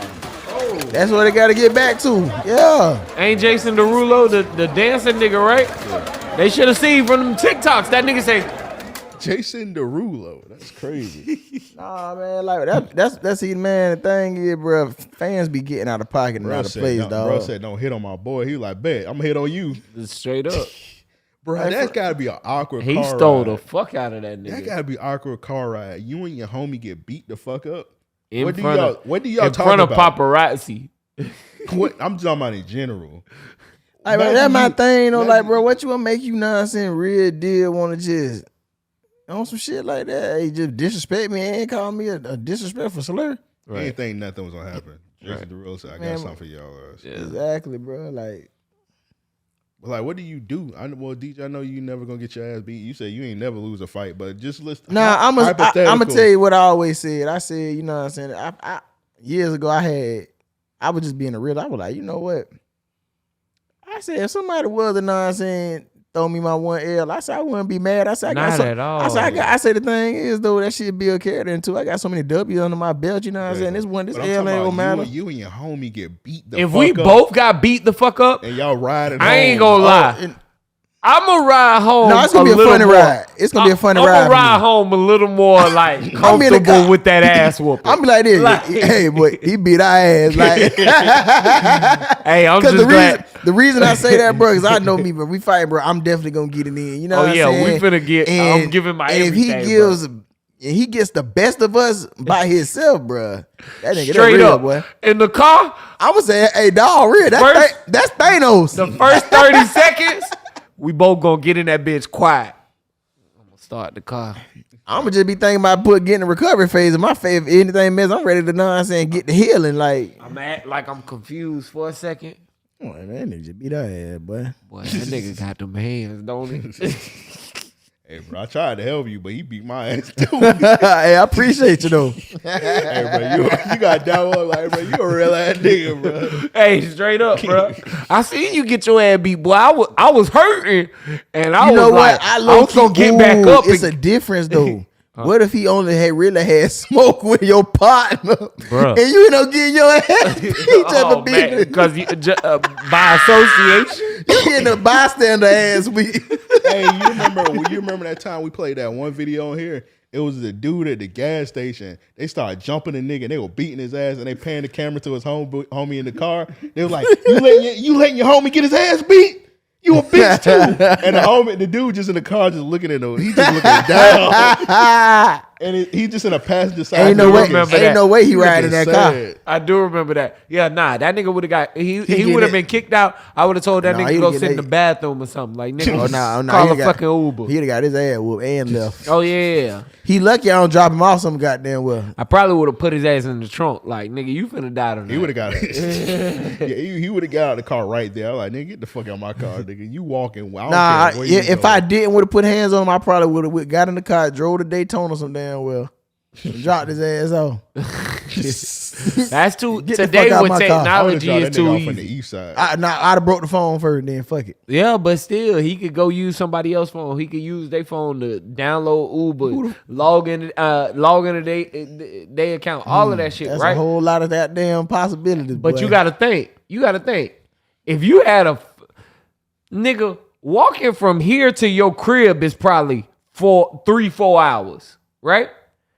Oh yeah. Walking from Daytona, that's some time. You gonna be in the gas station like, look, I'm sorry, man. but nigga drive me to Daytona. I'm swinging on that nigga like 30 minutes in. Oh, bro. By the time we get to St. Augustine, I'm like, nigga, what did you take me? I'm start swinging on that nigga. Like, bro, nah, drop me off. Yeah, you gotta grab the wheel or something, bro.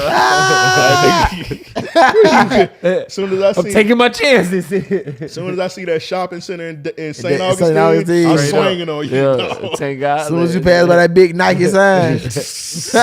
As soon as I see that Buc-ee's gas station, I'm swinging on you, nigga, with all my might. Straight up, I can respect that. Like, nigga, where you taking me?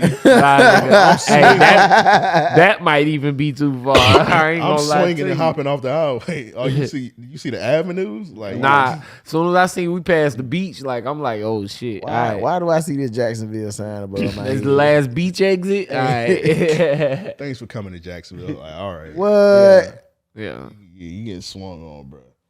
All right. They need their ass beats. I got a lot, but I'm gonna say something for next week. So I'm gonna do Ken's first. Real quick, Ken said on Twitter, he was like, yo, imagine if Joe said some shit like this. And I was like, whoa. Nigga, hypothetical. I done got too much pussy to act like. we don't got bitch bones in our body to do what these niggas did. So these fresh and fit niggas, they had Asian dog on this. Yeah, Asian the brand. I don't. First of all, I'm not even sure why she was even on this show. I gotta figure out who her team is because like they didn't do her any favors because her demographic don't even mesh with these niggas at all. I think they just told her like, come on these niggas podcast, but like she shouldn't have been on this podcast at all, dog. She a little too big to be on these podcasts, and it doesn't even make any sense. Right. But anyways, I've never heard a song by her, but she's pretty big out there in the women rap scene, but it's just like it doesn't make any sense. Like any female rapper to be on a show. Right. That show is pretty much a woman bashing show. It sounds like it. Yeah, it's a woman bashing. Ace in the Brass, she ain't the one that with Gucci, is it? She was. He dropped her. Okay, yeah. That's, all right. Yeah, he dropped her when he dropped everybody. He started at News 1017. Yeah. He got rid of all them niggas. Rich Pablo Juan, he got rid of all them niggas. Yeah. But yeah, I'm gonna play it. It's like the 5th time I've told you that, right? Yeah, 6th time. Like, stop. For real, like, stop. He mean. I'll just keep it real, man. Like, you haven't been here, so you haven't seen it. About none of that shit. Yeah, it's the whole show. Yeah, she's been doing it the whole show. I'm not mean as I just have rules. Simple. All right, go ahead. It's podcast. Damn. What I look for in a man in the club that's like approaching me. Hold on. Excuse me? You mean? I'm not mean at all. Okay, I don't care. Have you been here the whole time? No. All right, then. So you don't know what was happening, right? Give a... Okay, then. So how you going to come on somebody's show, not know what go down, and say, oh, you're mean? It don't matter. I can say what I want. Okay, well, you can get off the show, too. I don't give a... Get off the show, too. Man. What? Chill out, bro. Listen, don't do my like nah, you can go. Chill. You're not going to come on the platform. Nah, chill, bro. She ain't got to go nowhere. No, she could go. Chill, bro. I don't have to. Chill. Come on, baby. We don't have to be this mean. We can all be. Come on. Chill out, bro. Whoever that was needed their ass. He's hot. See, like his like. No, I'm very her calm. Style, but it's like, bro, you got to show a little bit of respect on the platform. It's cool, bro. Chill. I say you mean. It is what it is. What you want me to say? That's not the truth, though. You mad about I said mean? You grown as hell. What? Yeah, well. Okay. So earlier on the show, it was a lot back and forth. So he was just telling her to chill because it was like 5 times before to like chill. Yeah. So that's why. Okay, but I said he mean. Why he want to stop it? Well, because you don't know what was going on. We are hosting the show. It's good though, bro. Hey, yo. Piss you off? Chill, bro. It's all right. We all right. We good. He want a moment. Get it slow. We good. Let's keep going, bro. We all I right. can tell she done probably wore a few ass whoopings in relationships. Okay, just like from here on, Netty pot. Netty pot for tomorrow morning. Messed up. I need one. Venmo me or send it to me via Uber Eats. Thanks. Bye. We got Dixie Normus. Thank you. $10 says, girls, 2 away from Myron is fresh, And she leave, he gonna start talking shit. For real. DJ says, Dan, when Agent Lo sat down, she made all other girls look busted. You up? Yeah, good decision to roll out, Asian. Don't come on someone's show not knowing what's going on and speak it down on the host. Respect the show. Yeah, somebody should have popped him his shit. First time donating, just say Myron is a real one. Don't change for nobody. Yeah, out of here, bro. We don't change. I don't even know who she is, so I don't care. Yeah, like people acting like I hate seeing people act like shit like that is commendable. Buddy should have got on his ass on the slick for real. You know what I'm saying? I mean, you could hear niggas in the beginning saying like, "Yo, chill out, nigga." That's her manager. Like, I think her manager would have probably beat that nigga ass because they all from like Dallas. They from the hood for real. Yeah. He like the women that on his show is like submissive. Like the women that's on there, they gonna like shut. He gonna tell them to shut the fuck up. They gonna shut the fuck up. You can see the chick sitting next to her. She was like, "No, it's okay. It's his podcast." I mean, I will say this for one. They look like some peon that nigga though. Yeah, because when Asian, she was talking that shit, he was quiet. Yeah. But as soon as she left, he started. Yeah, he was with her status. She shouldn't have been doing that tit for tat, like going back and forth with him on the podcast. She shouldn't have been on this show, at all.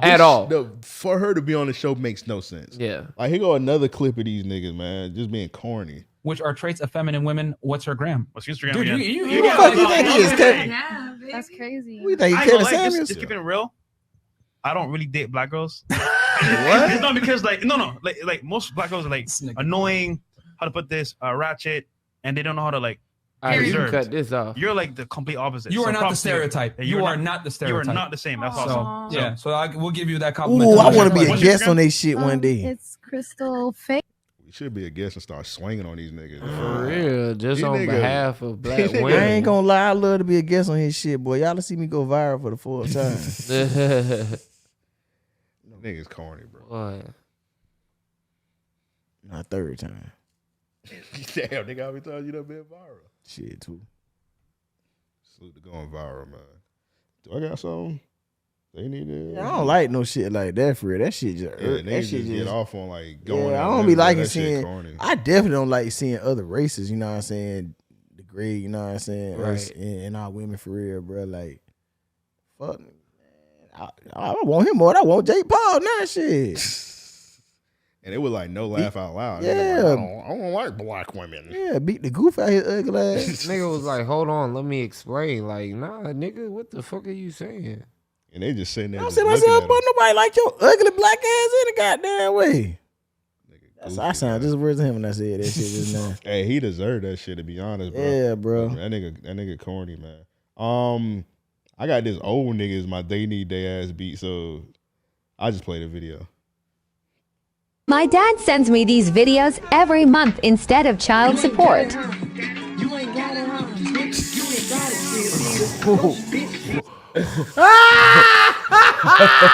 What? First of all, how does old ass nigga get these OTF chains? Walmart. What the fuck is going on though?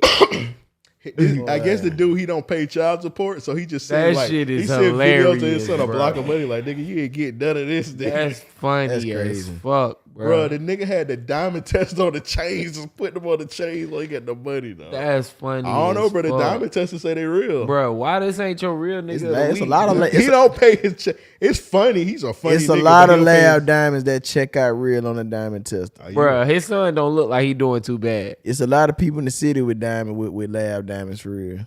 He said, fuck it. She ain't working at Amazon and got a motherfucking. And that nigga got his whole buzz hand down over around that your money. neck. So. He said, I'm taking all the money out my bank account. Nah, that nigga took prop money. The rest of this shit can wait. You got they need their ass beat so we get about her? Ari, what's her name? Ari Lennox. Ari Lennox. Nah, fuck no. I never. I mean, when she married that Asian man, she almost. She ain't married no Asian man. What she did? I mean, It I was think her homeboy. you talking about Moneybag Ari. Whatever that was going on. I'm thinking about Moneybag Ari. What Yeah, Ari y'all talking about? Moneybag Ari. Yeah, the real Kyle sister. Yeah. The real Kylie sister. Kylie. Talking about being in her first non-toxic relationship. Yeah, that shit corny, bro. She too old for that. And she's the toxic one. Yeah, she said when they first started a relationship, she said some shit about she's the tell that nigga to pull his gun out on her. Yeah. Oh, like, bro, go get therapy, bro. Stop it. That's these new hoes, boy. What kind of shit is that? Like, I just pray that shit is deaded. You know what I mean? Like really quickly in the public. You know what I mean? They niggas was trying to get her out of here when she had tweeted that some shit about she don't like niggas that play video games. She said, she said, I'll never date a nigga. She's just that a play fucking dunce. Like, seriously. She like the worst kind of woman. In every regard. You ever seen the video? Except for sexually. I'd imagine she's pretty she got fly. a nice. I think that might be what locked niggas down, that big Oh, ass. come on, bro. And the way she shakes it. It's mesmerizing. Good Lord. She has a waterbed ass. I mean, that ass is crazy, bro. We can That- talk about it for days. Yeah, that might be what locked niggas down. They're like, I'll deal with the craziness. I could imagine. But you can't play Madden. I don't know, man.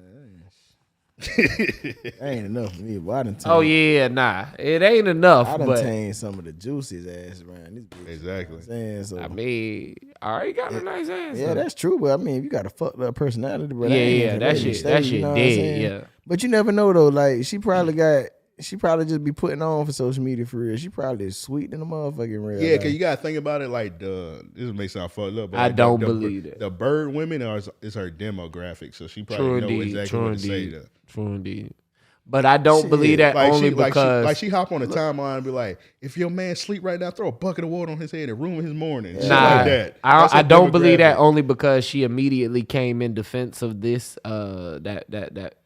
interview and was basically like being dismissive about people in domestic abuse relationships, and I ain't like that's not cool. You know what I mean? Like even if that's your demographic, going as far as to do that, that's not cool. It's like somebody leaked like some old ass tweets from her from her first dude she was with before she was with Herbo, and the nigga like hopped on like Twitter and was like, "This bitch stabbed me," or whatever, and she was under the tweet talking something. Well, you shouldn't have been acting stupid. Yeah, I mean, There you go. Again, she a dunce. Like, And there's a video, a body cam video of her when she got G Herbo arrested. That's on YouTube if y'all need to see that. I forget who it was, but like the nigga was trying to see his son and she started beating him up and called the cops on him. So y'all need to see that on YouTube. I'll watch this like 20 minutes long. So that's crazy. Hey man. I don't even listen to the nigga music. With that ass comes with regret. Oh yeah, I wouldn't even want that ass because of the regret. You could see that regret a mile away. Like, it ain't even worth it, man. But yeah, that's it, man.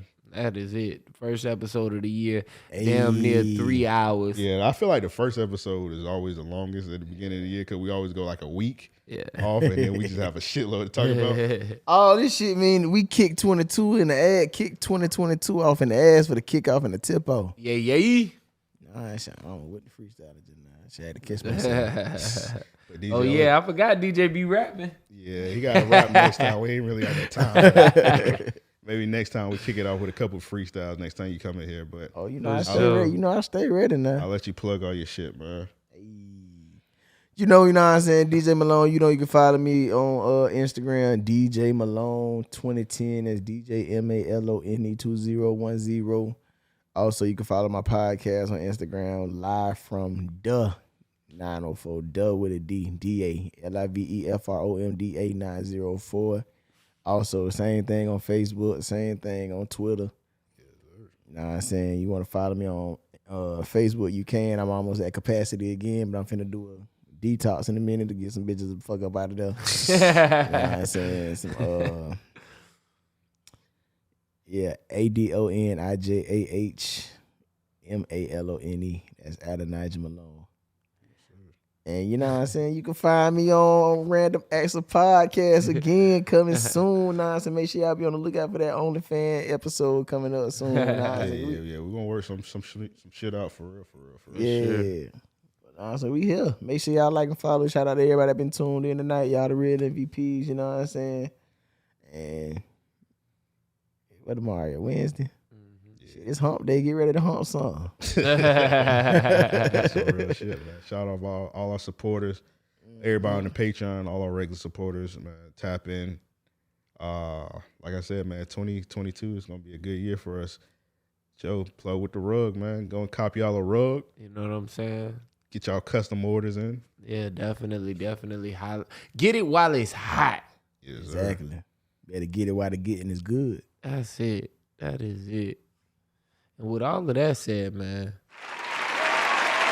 I think this is in order for our first episode. I enjoy it.